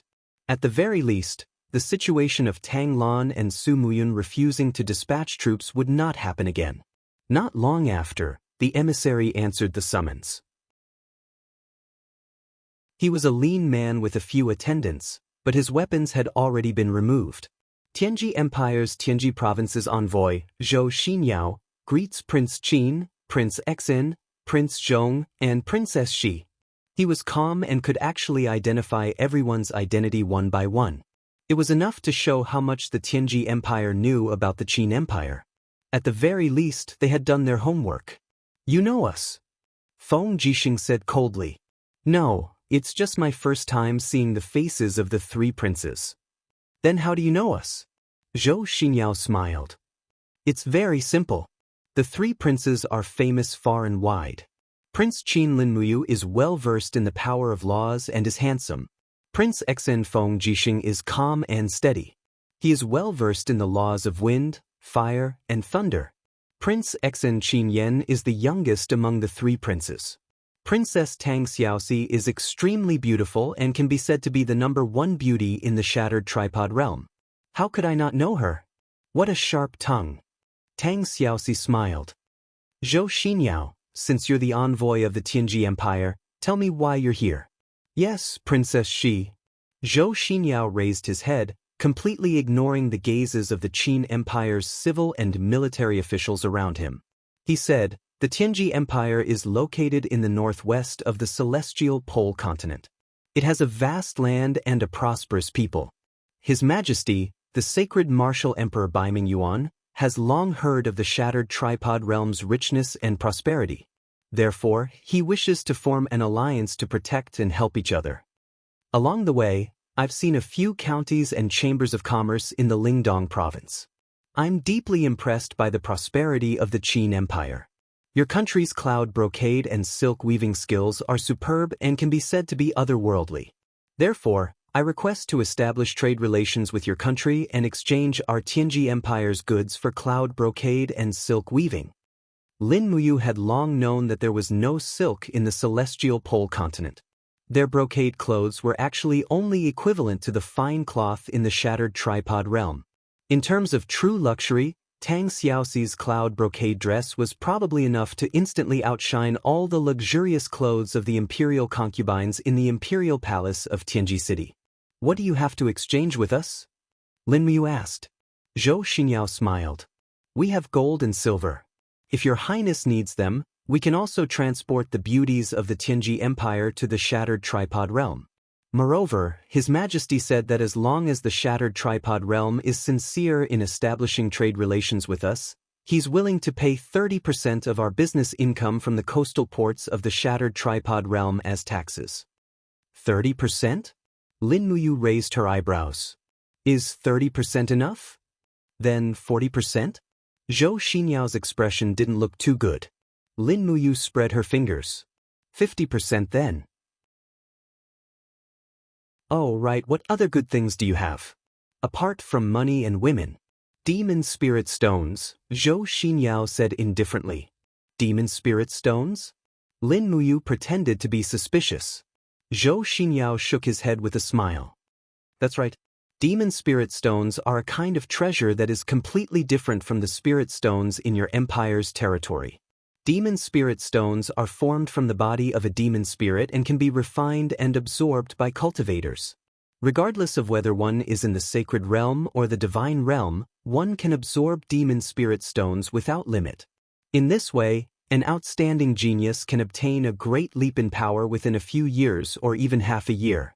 Are you really going to sell us demon spirit stones? Feng Jixing asked. That's right. Zhou Xinyao waved his hand and smiled. However, demon spirit stones are too precious and rare. Therefore, they can only be traded between countries. Every year, the Tianji Empire can sell 500 demon spirit stones of the 6th tier and 3,000 demon spirit stones of the 7th tier to your empire. The price will be 200,000 Jin Yin coins and 50,000 Jin Yin coins respectively. What do you think? 200,000 Jin Yin coins for one. Lin Muyu squinted her eyes. Why don't you just rob us? Our Jin Yin coins are 30% heavier than the gold coins of your empire. Moreover, they are all made of pure gold. The value of gold is equivalent. I think we don't need the demon spirit stones. Guards, send our guests off. A group of soldiers from the Longdan army camp stepped forward. Wait, Your Highness Emperor Qin. Zhou Xinyao hurriedly said, are you refusing to trade with us? Trade is an important matter between two countries. If your highness refuses, I'm afraid it will affect the trade between our two countries in the future. Your highness, please reconsider. Trade? That's fine too. Lin Muyu smiled and said, go back and tell His Majesty Beiming Abyss that after your ships trade at our port, you will have to pay 50% of the tax to the Lingdong province's government. In addition, the ships of the Tianji Empire and the Blackstone Empire can only land at Blue Wind Port, Tianjin Port, and Whitefish Port in the Lingdong province to trade. I have specially approved a few routes for your country and the Blackstone Empire. Your ships can only travel on this route. If they deviate from the route or land at other ports, they will be attacked by our army. In addition, all merchants from the Tianji Empire and the Blackstone Empire can only stop at the ports and are not allowed to enter the mainland. Everyone has to register as soon as they reach the shore. Otherwise, they will be arrested. Do you understand? Zhou Xinyao was stunned for a moment before he looked deeply at Lin Muyu and cupped his fists with a smile. Emperor Qin, Lin Muyu, the son of the Radiant Prince, Qin Jin, you truly live up to your reputation. I'm impressed. He raised his head and said, then, everything will be according to His Highness Emperor Qin's instructions. Let's trade at the 3 main ports. We will draft a document detailing the trade rules. Tang Xiaoxi said, please rest in the post house in Winterfrost City for 2 to 3 days. You can return to report after you've collected the document. Yes, I understand. Thank you for your hospitality, Princess Shi. Men, escort the envoy to the post house to rest. Under Tang Xiaoxi's order, a few imperial guards immediately went forward to escort Zhou Xinyao away. Zhou Xinyao was indescribably steady and calm. He bowed to the crowd and left calmly. The crowd was in an uproar after Zhou Xinyao left. This person has ulterior motives. We have to be careful. Xiang Yu squinted and said, he clearly has at least a 10th level Grotto Heaven Realm cultivation base, but he hid his aura to be as simple as a Heaven Realm cultivation base. Humph, Lin Muyu said, it's not 10th level Grotto Heaven, but 21st level Grotto Heaven. Luo Xian was stunned. Your Highness Yu, he really has a 21st level Grotto Heaven cultivation base.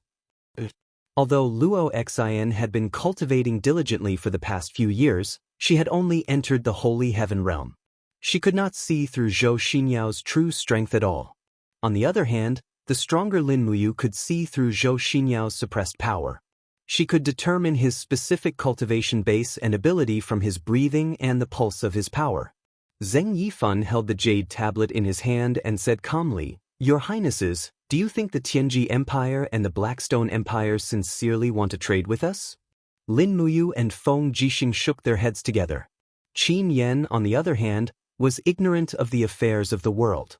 He stood there blankly. In terms of shrewdness and decision-making, he was much inferior to Lin Muyu and Feng Jixing. Master Fan, what do you think of this matter? Lin Muyu asked. Zheng Yifan took a deep breath. It's very simple.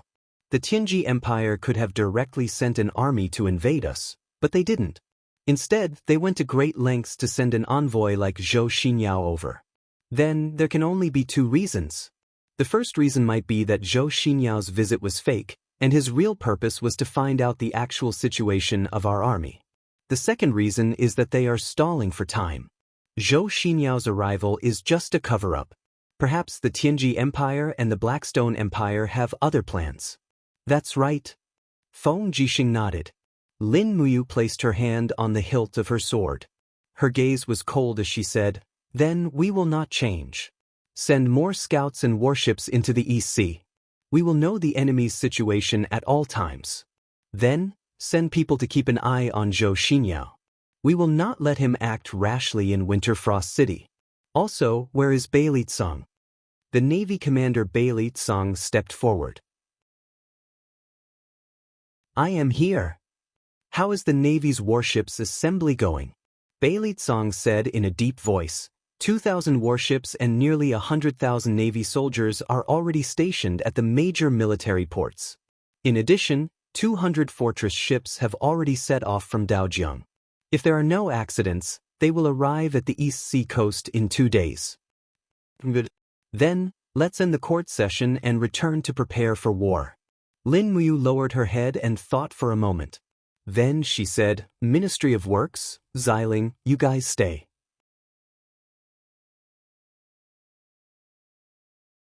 Chapter 801. In the side hall, a group of guards stood far away from the door. There were only 5 people in the hall: Lin Muyu, Tang Xiaoxi, Feng Jixing, Minister of Works, and Qin Xiling. Your Highness, you must have something to tell me to stay, right? Qin Xiling asked. Yes.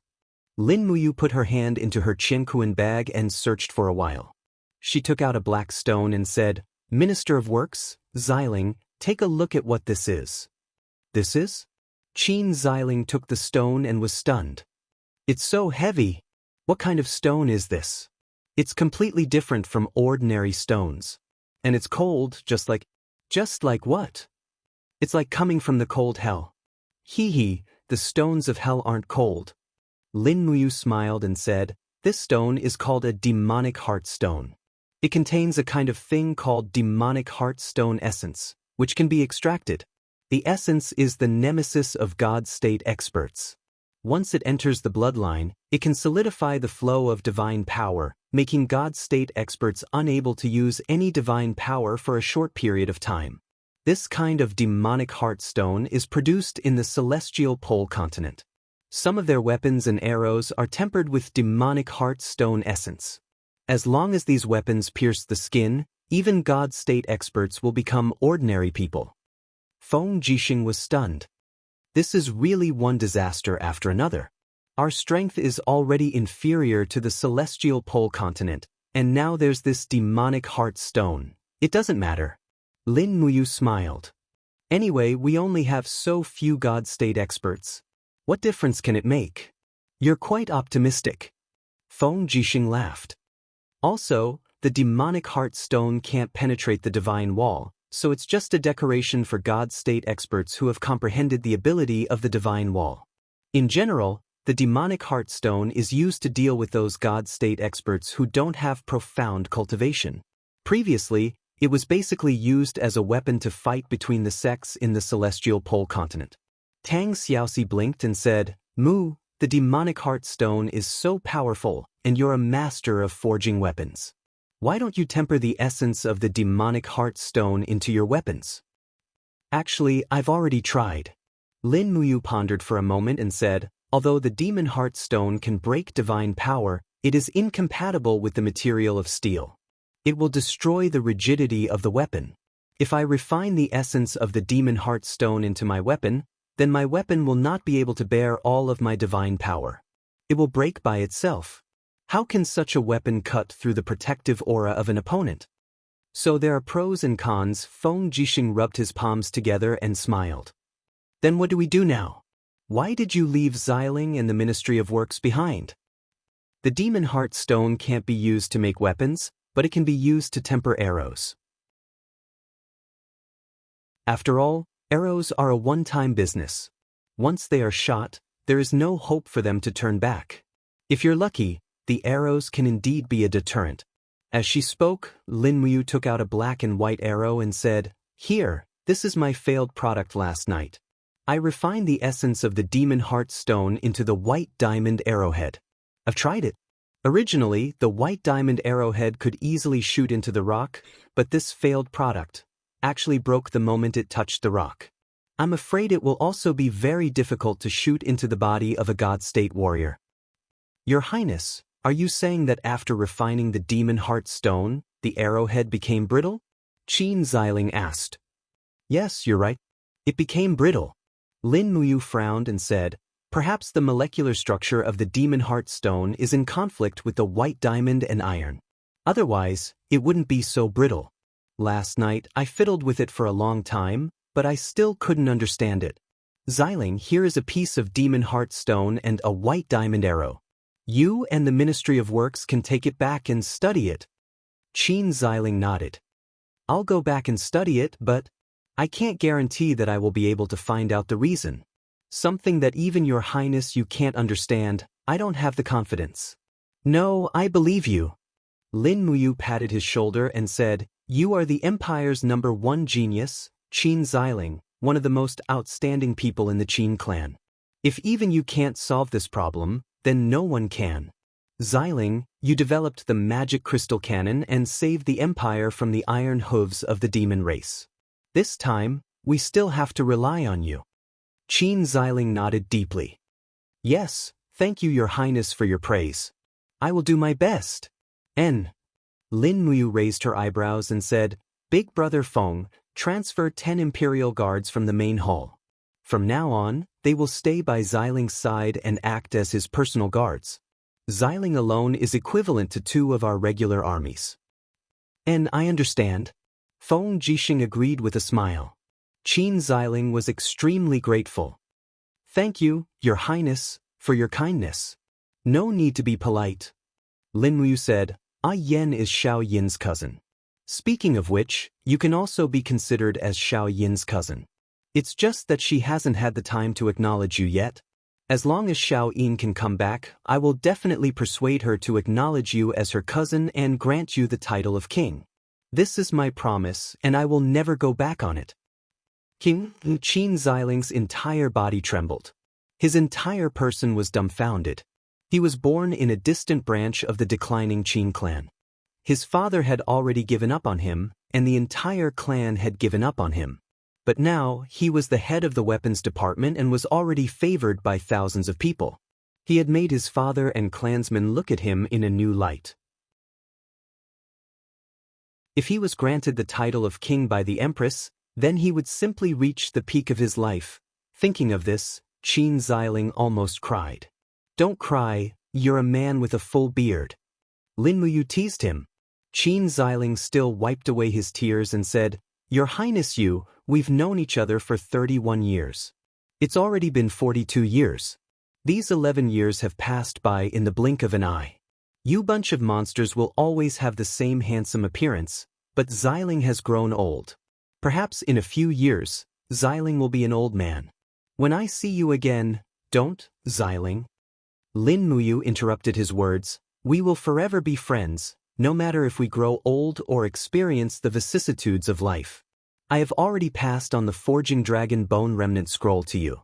You have to cultivate more outside of work. Don't worry, we won't wait until the day you die of old age. We will definitely let you live forever. Xiling nodded his head heavily. Then I'll go. Foster father, let's go back and study it together. The Minister of Works was also extremely excited. Qin Xiling had recognized him as his foster father a few months ago. Now that he heard that Qin Xiling would be a person who would be granted the title of king in the future, then he would be the father of the king. How could he not cry tears of joy? At this time, the sound of hurried footsteps came from outside the door. It was Chu Yao. She held a letter as she walked in. Her beautiful eyes were red and filled with tears. Once she entered the side chamber, she began to cry. Older sister Chu Yao, what's wrong? Lin Muyu hurriedly asked. The letter in Chu Yao's hands fell to the ground and her shoulders trembled. She could not help but cry loudly, Great Deacon Guyang, he has passed away. Ah! Lin Muyu took a few steps back and stood there woodenly. Gu Yang and Lei Hong were of the same generation, but he did not step into the god realm, so he would eventually die of old age. One by one, the elders passed away just like that. At this moment, Lin Muyu felt that the cycle of reincarnation was so cruel that no matter how strong one was in the world, one would not be able to stop these kinds of things. Feng Jixing was sad as he softly said, Great Deacon Guyang had worked hard for the empire all his life. Now that he has passed away, it is really the empire's loss. Lin Muyu was silent as he stood there with a sour nose. He had been with Guyang for a long time and had long developed a friendship between them. Now that the news of Guyang's death had come, it was like a bolt from the blue to him. Mu, are you all right? Tang Xiaoxi held his arm and said softly. Nothing. Lin Muyu lowered his head and wiped his tears before saying, Older sister Chu Yao, use my name to send a letter back and order Lan Yen City to bury grandfather Guyang under the country guarding monument. And I know. In one's life, there were many things one could do and many things one could not do, but this was life and it was not up to others. At dusk, The sea breeze blew the waves and constantly hit the reefs and the beach. The east seashore was full of rugged reefs and most of the areas could not be landed at all. It was very easy to cause ships to hit the reefs, and this was something that no ship dared to challenge. Thus there were more than 10 ports in the Lingdong province and only 3 of them were open to the public. 2 figures landed lightly on the surface of the sea and walked forward slowly on the waves. The nearly 1-meter-high waves actually avoided them as if they were retreating and submitting. Lin Muyu and Tang Xiaoxi had to come to the East Sea once a day. This place was a full 500 miles away from Dongshuang City, but they still had to come. This was their mission and responsibility. Looking from afar, a few ships were faintly discernible on the surface of the sea with a dark blue-purple flower flag hanging on the bow, which was the symbol of the empire. It was a warship, the patrolling warship of the empire's navy. No one knew when the war would come and why the Tianji Empire and the Blackstone Empire, 2 countries that were originally at war, would unite and facilitate the emergence of an honorary Shang League. It must be the Qin Empire. It was precisely because of the existence of the Qin Empire and the Empire's army that the Skywater City felt threatened. Otherwise, with the arrogance of the Northern Dark Abyss, how could he possibly form an alliance with the Darkstone Empire that was weaker than him? The other reason was the Celestial Empire. Qinyu, Lin Muyu looked at the Far East and said, "Don't let me down. If you sit back and do nothing about this war, then the Qin Empire is finished. You will be next." Tang Xiaoxi smiled and said, "Mu, you are going crazy for the Empire. It would be great if I really went crazy. At least I wouldn't be so tired." Lin Muyu laughed at herself. "Are you okay?" Tang Xiaoxi held his hand. Lin Muyu gently pulled her into his arms. The 2 of them stood on the surface of the sea like a relief sculpture. "I don't know whether we can win this war or not. I feel that I can no longer control the future." Lin Muyu trembled and said, "When will Xiao Yin come back? When will she be willing to come back and help us?" Tang Xiaoxi hugged him tightly and tears came out of her eyes. "Everything will be fine." Tang Xiaoxi knew that the burden on his shoulders was too heavy. It was so heavy that even someone as strong as Lin Muyu almost couldn't bear it. The gains and losses of the world, the successes and failures of all ages. Anyone would probably be the same.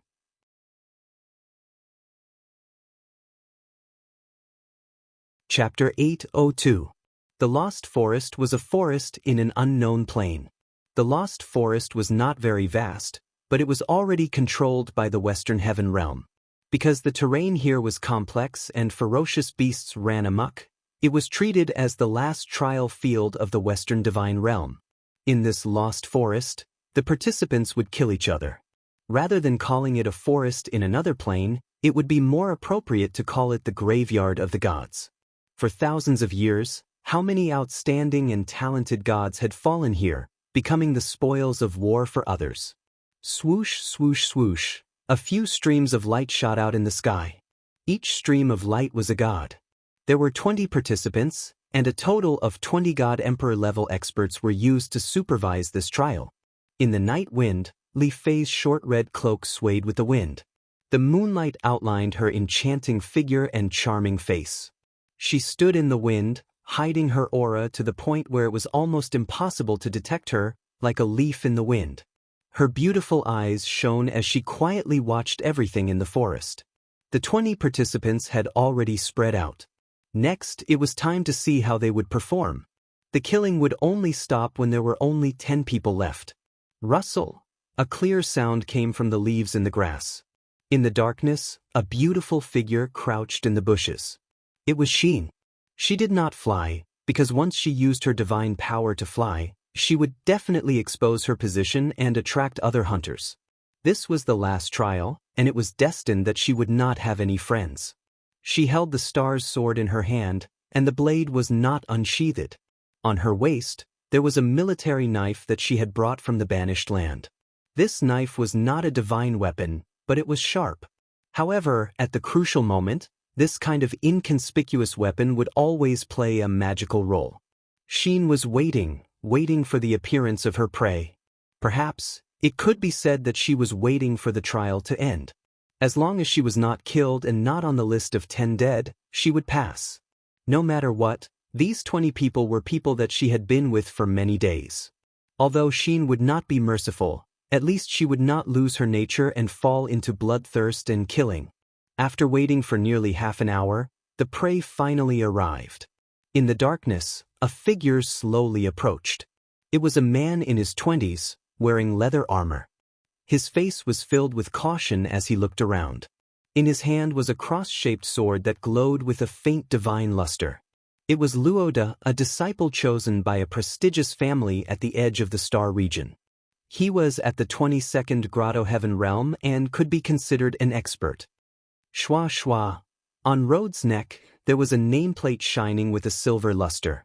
This was his nameplate, and it would also be someone else's spoils of war. Xian continued to remain silent and calm, as if his entire being had become one with the earth. Rhodes was injured.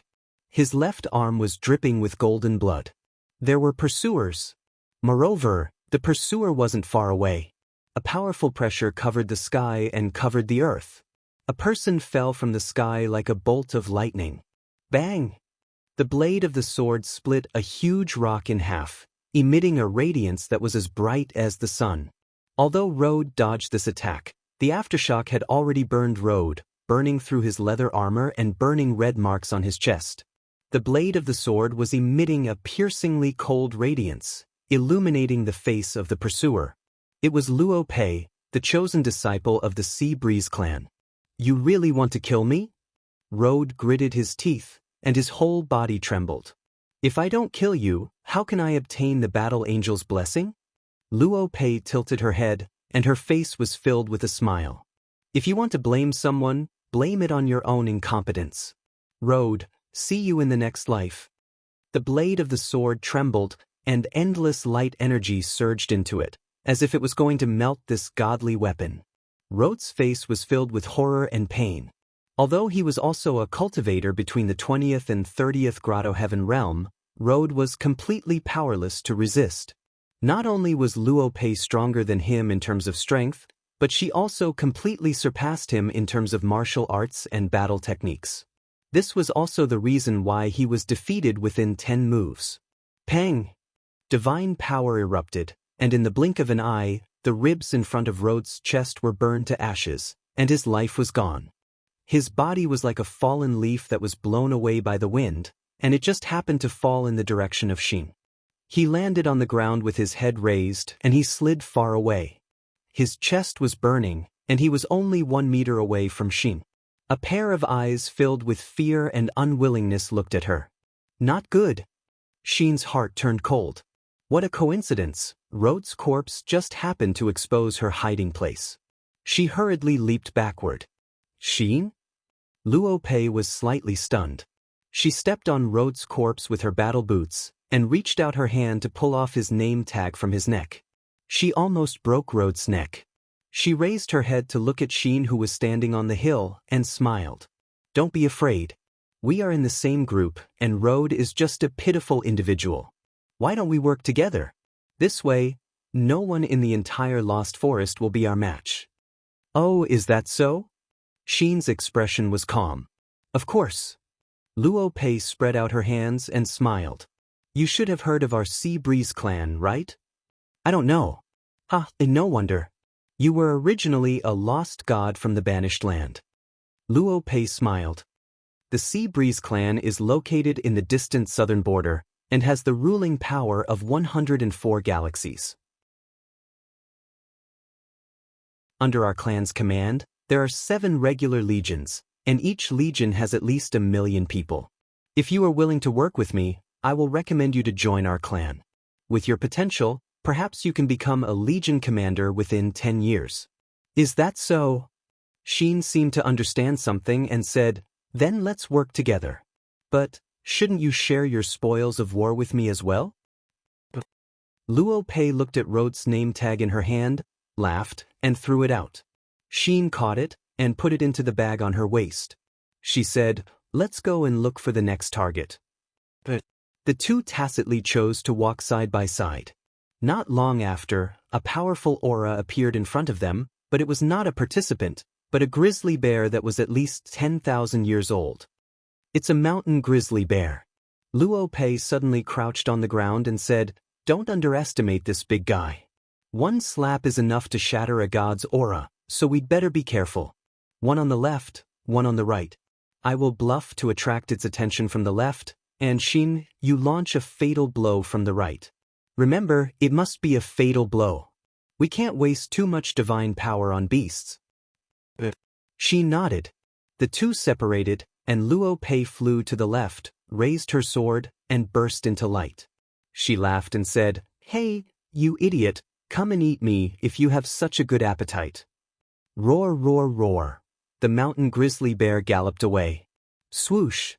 Xin's figure turned into a stream of light, and the star's sword in his hand, which contained divine power, stabbed straight at the back of the mountain grizzly bear. But at this moment, a crack suddenly appeared beside him, and a plane crack appeared. It was the ability to travel between planes. A familiar voice sounded in his ear, "But you are more terrible than the mountain grizzly bear." The burning sword light stabbed at Xin's neck at an extremely fast speed. Just as Luo Pei said, humans were more terrible than beasts. The attack that he had been waiting for was actually reserved for his companion. However, Xin would not simply believe the other party, as if he had foreseen all this. When Luo Pei's sword was about to fall, Xin's body suddenly sank, and he barely avoided this fatal blow. At the same time, he raised his ankle and kicked Luo Pei's abdomen with a golden dragon crystal. Bang! Golden rays of light splashed in all directions, and Luo Pei could not help but let out a muffled groan as he felt a heart-wrenching pain in his abdomen. However, that was not the end of it. Shi Yin's sword pierced into his right leg, and a halo of light blossomed, completely breaking through Luo Pei's protective divine power wall. Roar! A black shadow descended from the sky. It was the mountain grizzly bear.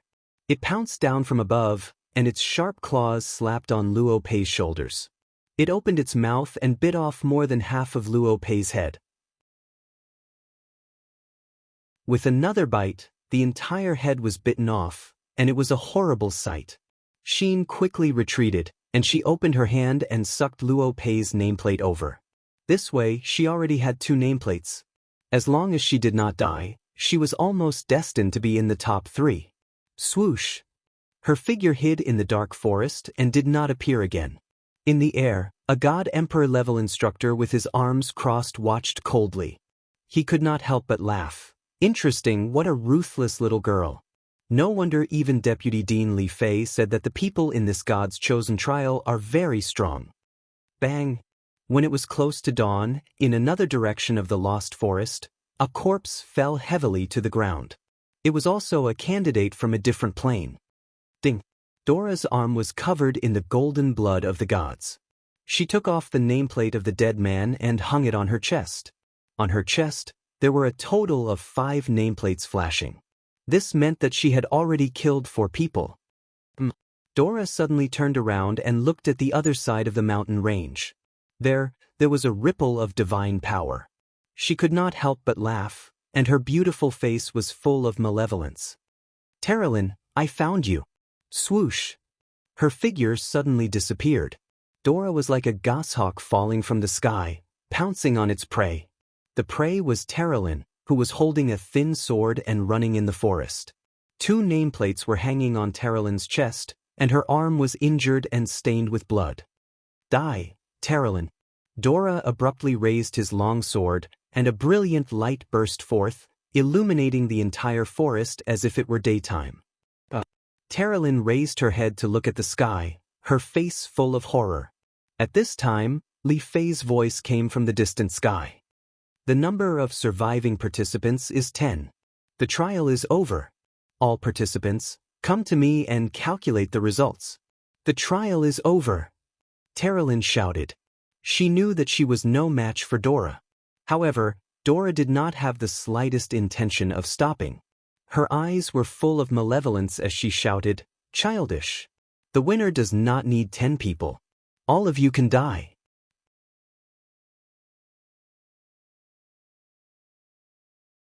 Chapter 803. Bang! The soil flew up and the beam of light almost penetrated the ground for dozens of meters. A wisp of blood floated in the air. In less than 10 moves, Terralyn was defeated. Her body flew backward in the jungle like a cannonball, only stopping after smashing through countless trees. Her body was covered with thorns and bushes. Ugh! Terralyn quickly sat up and spat out a mouthful of blood. She knew she was running out of time. Dora's figure was like a phantom that came with the wind, constantly expanding the law of light divine power on the verge of erupting. How could this be? A stream of blood flowed down from Terralyn's forehead and into her eyes, mixing with her tears. She wailed in a low voice. As an outstanding member of the younger generation of the Light Clan, was she going to die here? Moreover, the Light Clan's patriarch had already told the trial field to not let Terralyn die no matter what. But where were the instructors in front of her? Hundreds of meters above the ground, Li Fei, Kulun, and the other instructors stood proudly in the air, overlooking everything in the forest. Their eyes were covered with a faint golden luster, which allowed them to see everything on the ground more easily. Are we really not going to help? Dora wants to kill Terralyn. If Terralyn dies, the old monsters of the Radiant Clan will never let us off. I heard that they dote on Terralyn to the heavens in the Radiant Clan. An instructor said. Li Fei shook her head. No, we don't have to help. But Kulun held a ball of light in his hand. Li Fei's lips curled up. These 10 people will all become battle angels, but there can only be one level 7 battle angel. Don't you want to see a winner between Dora and Xian? This. Kulun's voice was cold. At the cost of Terralyn's life? That's crazy. Shut up, this is the will of the ruler. Kulun was silent. The light grew closer and closer, so bright that it was almost impossible to open one's eyes. Dola held a blazing sun in her hand, and her domain descended upon Terralyn, making it almost impossible for her to move. Only the heavens knew how such a young woman could unleash such a powerful domain. Goodbye, father. Terralyn knew that her death was near. She closed her eyes, and her bruised body trembled slightly. Buzz! Dola raised this powerful ball of law of light and smashed it down, intending to destroy the entire forgotten forest. At this moment, a familiar voice sounded in Terralyn's ears. Open your eyes and form a wall of light to protect yourself. It was Xian. Terralyn suddenly opened her eyes. She didn't see Xian, but she found that she had escaped from Dora's domain. She hurriedly sat up and opened her hands to condense the energy of the light wall. This was the only power that could protect her from harm. In the air, the dazzling light made it difficult to open one's eyes, but Terralyn knew that a force that was not inferior to Dora's had appeared. Boom! An explosion sounded in the dark night. The two forces collided continuously, producing as many as 7 sharp explosions in a second. It was as if the entire forgotten forest was about to be destroyed. Waves of shock waves swept across the surroundings. Terralyn furrowed her brows and forcibly protected herself with a barrier of light, but she felt a chill in her heart. She knew that the battle between Xian and Dora was happening in the blurry barrier of light. She was of the same generation as them, but the disparity in strength between them was so great that it was hard for her to accept this fact. The light sound echoed endlessly, and the victor had been decided. A figure fell from the sky and landed heavily in the forest. Light splashed everywhere, and a gully of at least 100 meters was left on the ground. It was as if a meteorite had fallen from the sky. Amidst the lingering smoke, Dora struggled to stand up with the help of her longsword. Her body trembled slightly, and she looked up at the sky and murmured, "What the hell are you?" The sky was dark, and Xian's petite body was almost completely invisible. Her voice was also very soft as she said, "The trial is over. Unnecessary killing is not a trial, it is bloodthirst." "You bastard!" Dora gritted her teeth.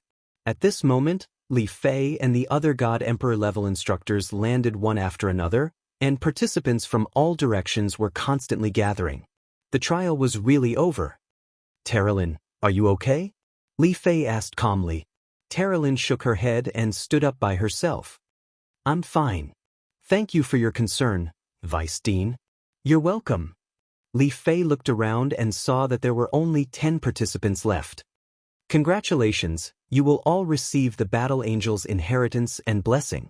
I now announce that Dora obtained the most nameplates, but she was just defeated by Xian, so Xian is the final number 1 in this God's chosen trial. Dora is ranked 2nd, Terralyn, Lake, and Zhou Shimin are ranked 3rd, and the rest are all in the top 10. Tomorrow morning, all of you will gather at the trial hall and follow me to the temple.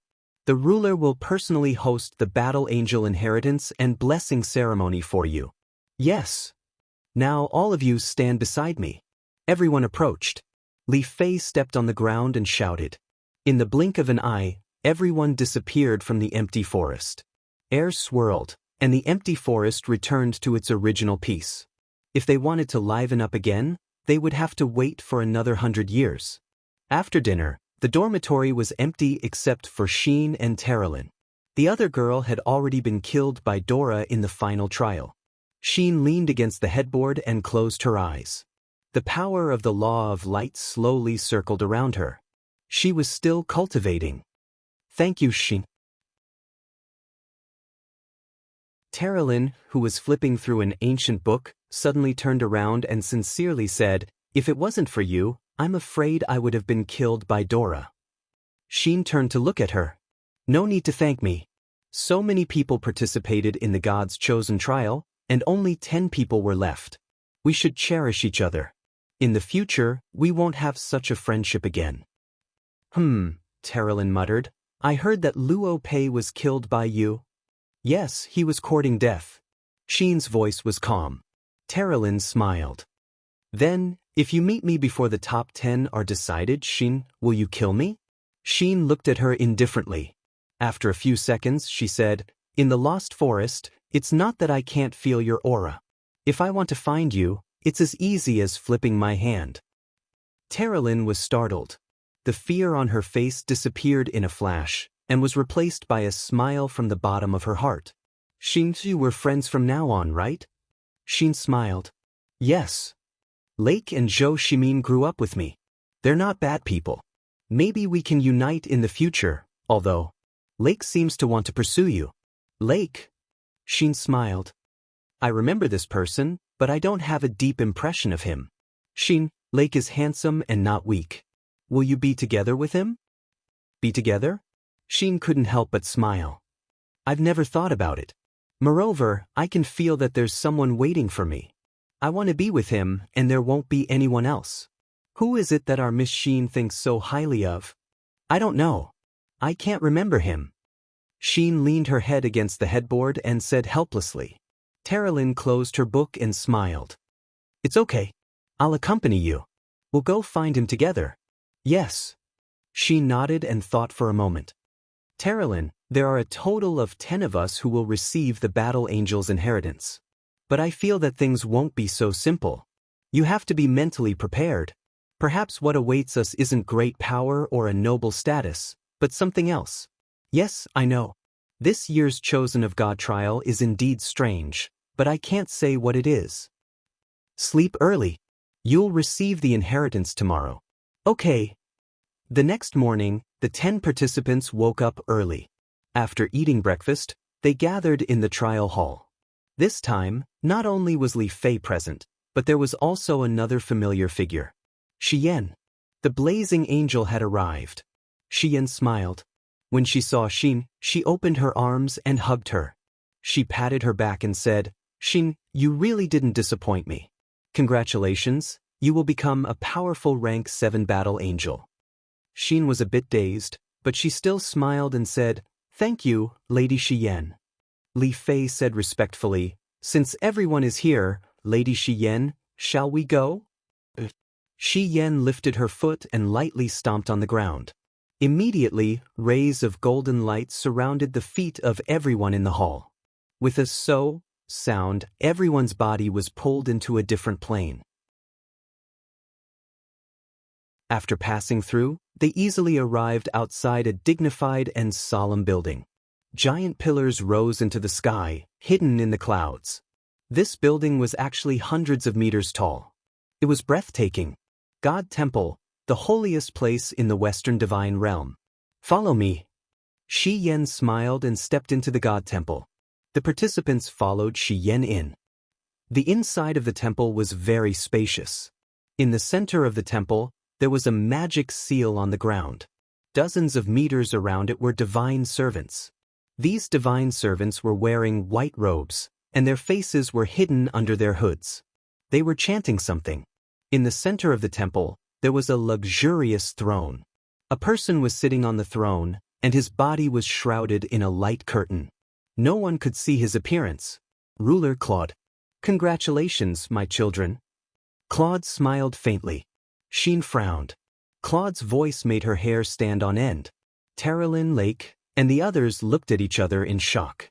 Although they were all well-known figures of their families, none of them had actually seen Ruler Claude. Even their parents might not have had the honor of seeing him. Dora looked straight at Claude. His eyes were not filled with reverence, but with faith and fanaticism. Claude was the symbol of power and prestige, so Dora naturally felt a sense of servitude and admiration towards him.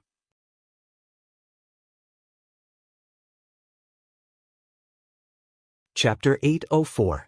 You are all the cream of the crop in the divine realm, powerful gods who will rule the various planes in the future. May the holy light protect you forever. Claude's voice was very calm. Now, I will carry out the Battle Angel inheritance and blessing ceremony for you. Remember, Battle Angel is just a title, not a true angel.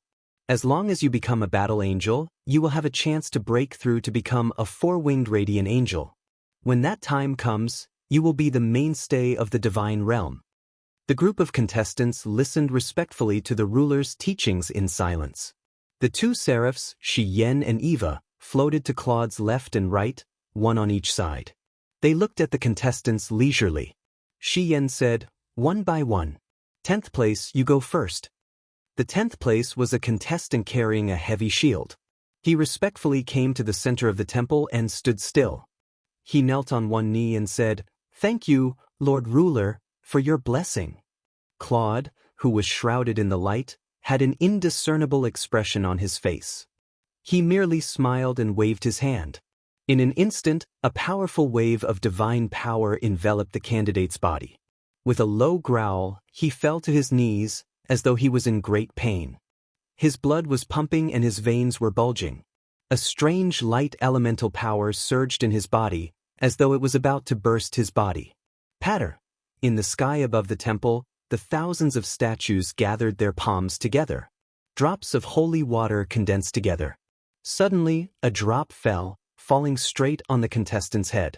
Immediately, a golden light burst out. Ah!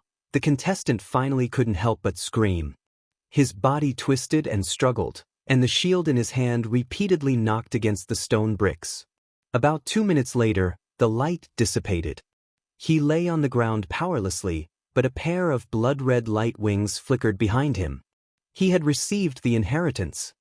Blood-winged Battle Angel. The corner of Xian's mouth rose. Eva said, "I still remember the scene when I received the blood-winged Battle Angel's inheritance. Ouch, it was a nightmare. It hurt so much." Cough, cough, Claude coughed behind him, signaling the two restless seraphs to focus on the ritual and not speak nonsense. In the center, the newborn blood-winged Battle Angel knelt on one knee and said solemnly, "Thank you for your blessings, Lord Juggernaut. I will do my best to dedicate my life to light and justice." Claude nodded. "Go next." Number 9, step forward, Xian reminded. The 9th place was a girl. She walked up a little awkwardly and knelt down on one knee to receive the inheritance just like the others before her. Soon, it was Zhou Shimin, Lake, and the others' turn. They had all obtained the level 6 Battle Angel's legacy and all had blood wings. When a pair of blood wings appeared behind Lake, Terralyn whispered, "How do you feel?" Lake's face was filled with excitement. "Thank you, Sovereign Lord. Thank you, Radiant Light. I can sense that my power is greater than ever before." Compared to before the inheritance? Double the power. Oh my God! Terralyn opened her mouth wide, seemingly looking forward to the inheritance blessing even more. Number 3, Terralyn, Xian said softly. Terralyn stepped forward and knelt on one knee. Not long after, a pair of blood wings appeared behind her. Her power of light greatly increased, and her entire temperament seemed to have changed. The confidence on her face became incomparably proud. When she saw Xin and Dora again, Terralyn could clearly feel that her power surpassed theirs. Number 2, Dora. Xian frowned. She did not like Dora, because this kind of woman who would do anything for power was actually very annoying and frightening. It was said that in order to learn the martial arts of the Sea Breeze clan in the trial, Dora did not even hesitate to sell her body and sleep with Luo Pei. However, Luo Pei had already been killed by Xin, and she did not feel any pity and was completely indifferent. Dora piously stepped forward and knelt on one knee, saying, "Thank you, Lord Juggernaut. I will be loyal to the light for life." Claude smiled in satisfaction and raised his hand to activate his divine power to bless. Whoosh, whoosh, waves of golden air reverberated around Dora. She cried out miserably and fell to the ground, as if her reaction was very strong. Li Fei could not help but frown. What's going on? With Dora's cultivation, she shouldn't be in so much pain, right? Xian squinted her beautiful eyes. Is it the power of darkness? Eva opened her mouth, but did not say anything. Dora's screams grew louder and louder. She was practically rolling on the ground. This did not seem like a blessing, but more like a curse. Lord Juggernaut, what's going on? Xian asked.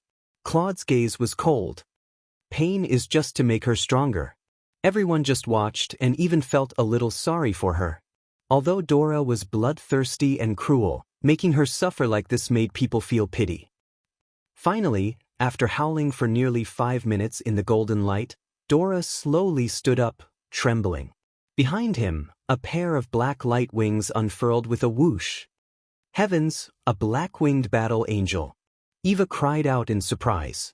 Black-winged battle angels, a cursed branch of the battle angel race. What's a black-winged battle angel? Xin was confused. The shock on Terralyn's face had yet to fade, but she still explained, battle angels are divided into 3 categories. One is the blood-winged battle angel, like us, and the other is the black-winged battle angel. Legend has it that the black-winged battle angel is a cursed member of the angel race. Their strength is lower than the blood-winged battle angel, but as long as they continue to kill and absorb blood, their strength will increase, even far surpassing the blood-winged battle angel. There's another type of battle angel, but it's only a legend. No one knows. Xin fell silent. In the center of the temple, Dora knelt on the cold stone bricks, her whole body trembling, not out of fear, but out of excitement. Her face was full of a seductive smile. She knew that with her current strength, even 3 Xians wouldn't be a match for her, because after transforming into a black-winged battle angel, she had broken through to the 50th heaven realm. Blessings and inheritances were ways to imbue divine power into one's body, greatly stimulating one's potential.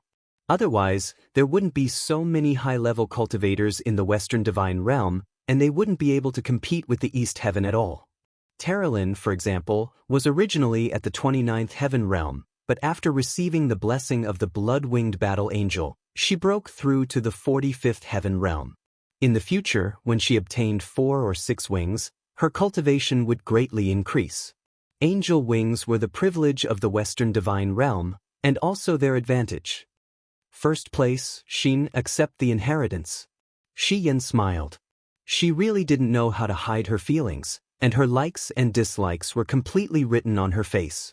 Xin stepped forward, and when he brushed past Dora, Dora sneered, and an almost inaudible voice floated into Xin's ears. You better be able to inherit something stronger than me or else. I'll definitely kill you. Xin didn't say anything, and only walked forward and knelt on one knee. The corner of Claude's mouth rose, and he raised his hand to carry out the inheritance ceremony. Whoosh, whoosh, whoosh, waves of golden air swirled, and in the blink of an eye, it was like a storm had wrapped around Xin's body. Instantly, a powerful force spread out, and even the entire temple trembled slightly. Dark clouds gathered outside, and lightning flashed and thunder rumbled. Xian looked at the sky outside in surprise. Eva opened her small mouth, and her eyes squinted as she smiled. This year's Chosen of the Gods trial is really interesting. Claude was even more stunned, and he stared straight at Xian, who was enveloped in the light screen. Among everyone present, only he could see through the layers of golden light. Outside, Dora clenched her fists, and her eyes were filled with anger and hostility. Even the black wings on her back spread out involuntarily, as if she was ready for a fierce battle. Terralyn Lake and the others looked at each other. Xian's power was getting stronger and stronger, and it was rising higher and higher, to the point where they felt an inexplicable sense of submission. So powerful. Li Fei couldn't help but click her tongue. Kulin clenched his fists. Xian, what kind of identity does she have to actually have such powerful light divine power? Who knows? The golden shockwaves became thinner and thinner. When the golden mist dissipated, Xian was still kneeling on one knee. However, a pair of golden wings had appeared on her back. Golden-winged battle angel. Eva took a few steps back, and her face was filled with shock. Xian actually inherited the golden-winged battle angel. Oh my God, what a blessing! Claude almost couldn't sit still anymore. He coughed and said, "Not bad, Xian, you really didn't let us down. The first place of this year's Chosen of the Gods trial is actually the golden-winged battle angel." Very good. Terralyn was dumbfounded. Lake murmured, "Xian's aura is so powerful. She's at least at the 50th level of Grotto Heaven." Zhou Ximin's expression was solemn. What's a golden-winged battle angel? Instructor Kulin's face was full of excitement as he explained in a low voice. The golden-winged battle angel is the king of the battle angel race, superior to the blood-winged battle angels and black-winged battle angels.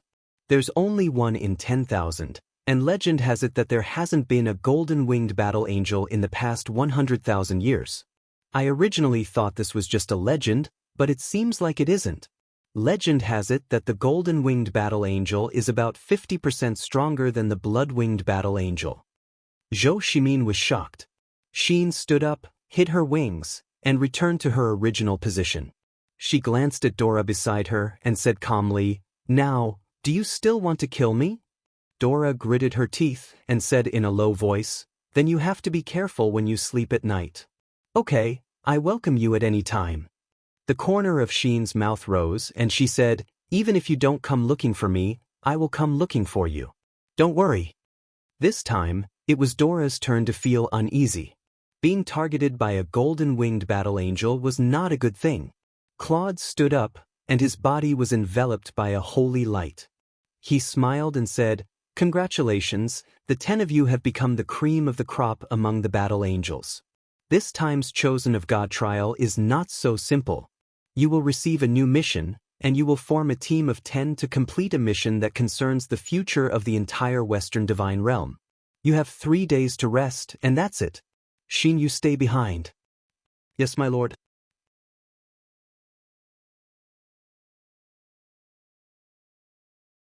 Chapter 805. The divine servants retreated with the lamps in their hands. In the blink of an eye, the hall was empty except for Claude, Xian, Xiyan, and Eva. Xian was a bit confused. "Ruler, why did you ask me to stay?" Claude calmly said, "You have the power of the Azura in your body. You should understand that, right?" Xian didn't expect that Claude already knew about this. "Xian." Claude looked at her with a gentle gaze. People with the power of darkness in their bodies cannot become true angels. Although you've already completed the inheritance of a level 7 golden-winged battle angel, the power of the Azura in your body will definitely affect your future growth. So, this time, we must completely dispel the power of the Azura and let you become a pure law god of light. Xian remained silent. Xiyan said, "Xian, the ruler will use the Lost Paradise to purify your body, but the Lost Paradise is a cursed god artifact. You'd best think carefully before agreeing. Since ancient times, very few people have ever been able to leave the Lost Paradise. Even god emperors might not be able to do so." Her words were undoubtedly a warning to Xian. "Xiyan, don't be so talkative." Claude said unhappily. "Yes, ruler." Xiyan lowered her head, her eyes flashing with unease. "Xian, have you thought it through?" Claude asked.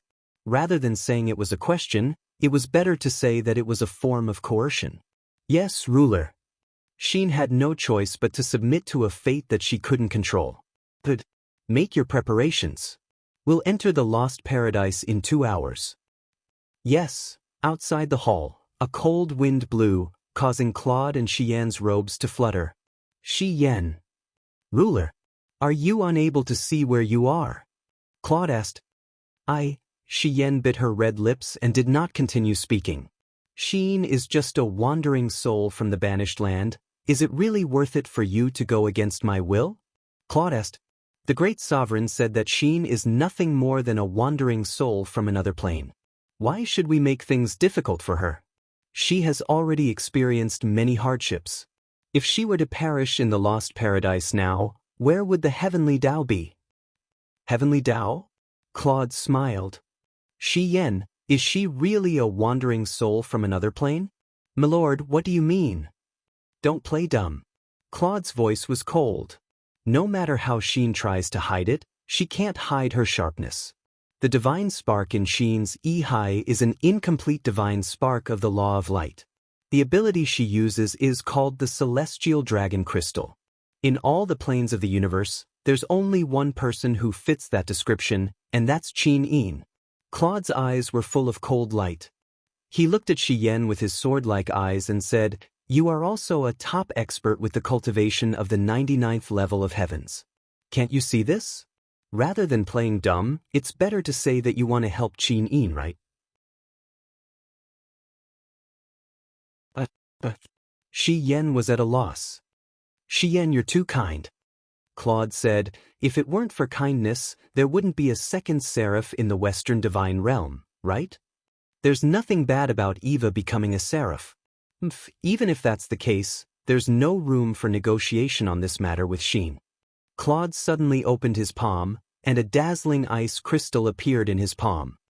Even though Xin was Qin Yin in her previous life, I want her to be baptized in the lost paradise. She'll forget everything and become a divine general of the Western divine realm. My lord, what are you going to do? Have you heard of soul forging? My lord. Xian immediately knelt down, her face full of pity. Please have mercy, my lord. Once her soul forging, I'm afraid Xin will never remember who she is. Please reconsider. Say no more. I've made up my mind. Claude said, if Xin doesn't enter the lost paradise, then there's only one outcome for her. Her chief god divine core will be taken away. A wandering soul from another plane doesn't deserve the chief god divine core of the law of light. This chief god divine core can only stay in the Western divine realm.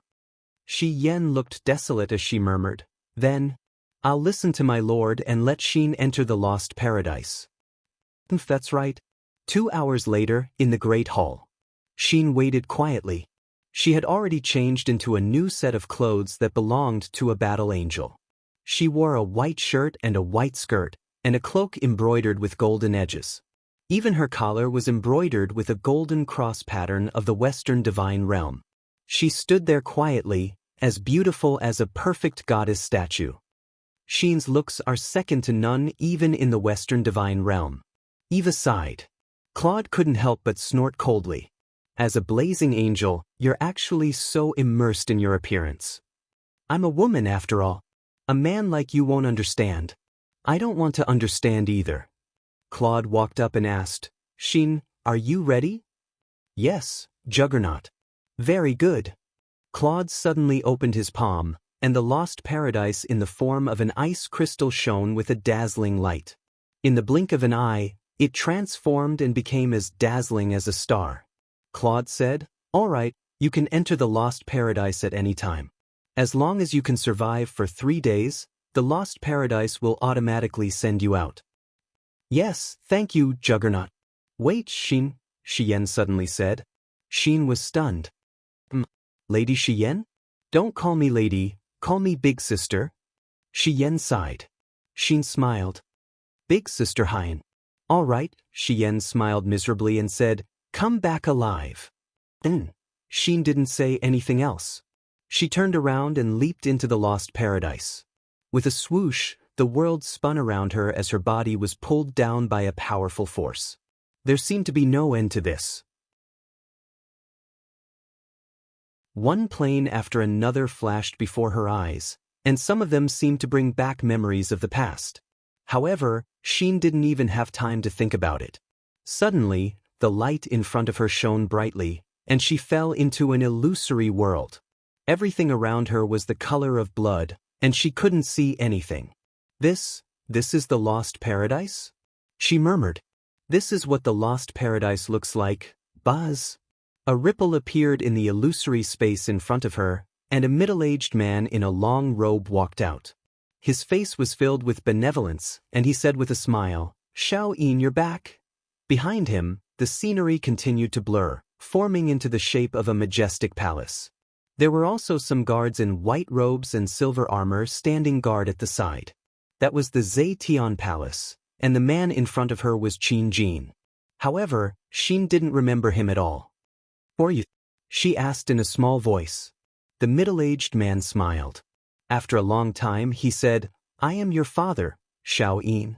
How did you get so far away? So far that Imperial Father can no longer see you." Xian was stunned. "Imperial Father? Who exactly are you?" Qin Jin's smile was still gentle. "Xiaoyin, don't wander anymore. Return to Yu's side. That's our home.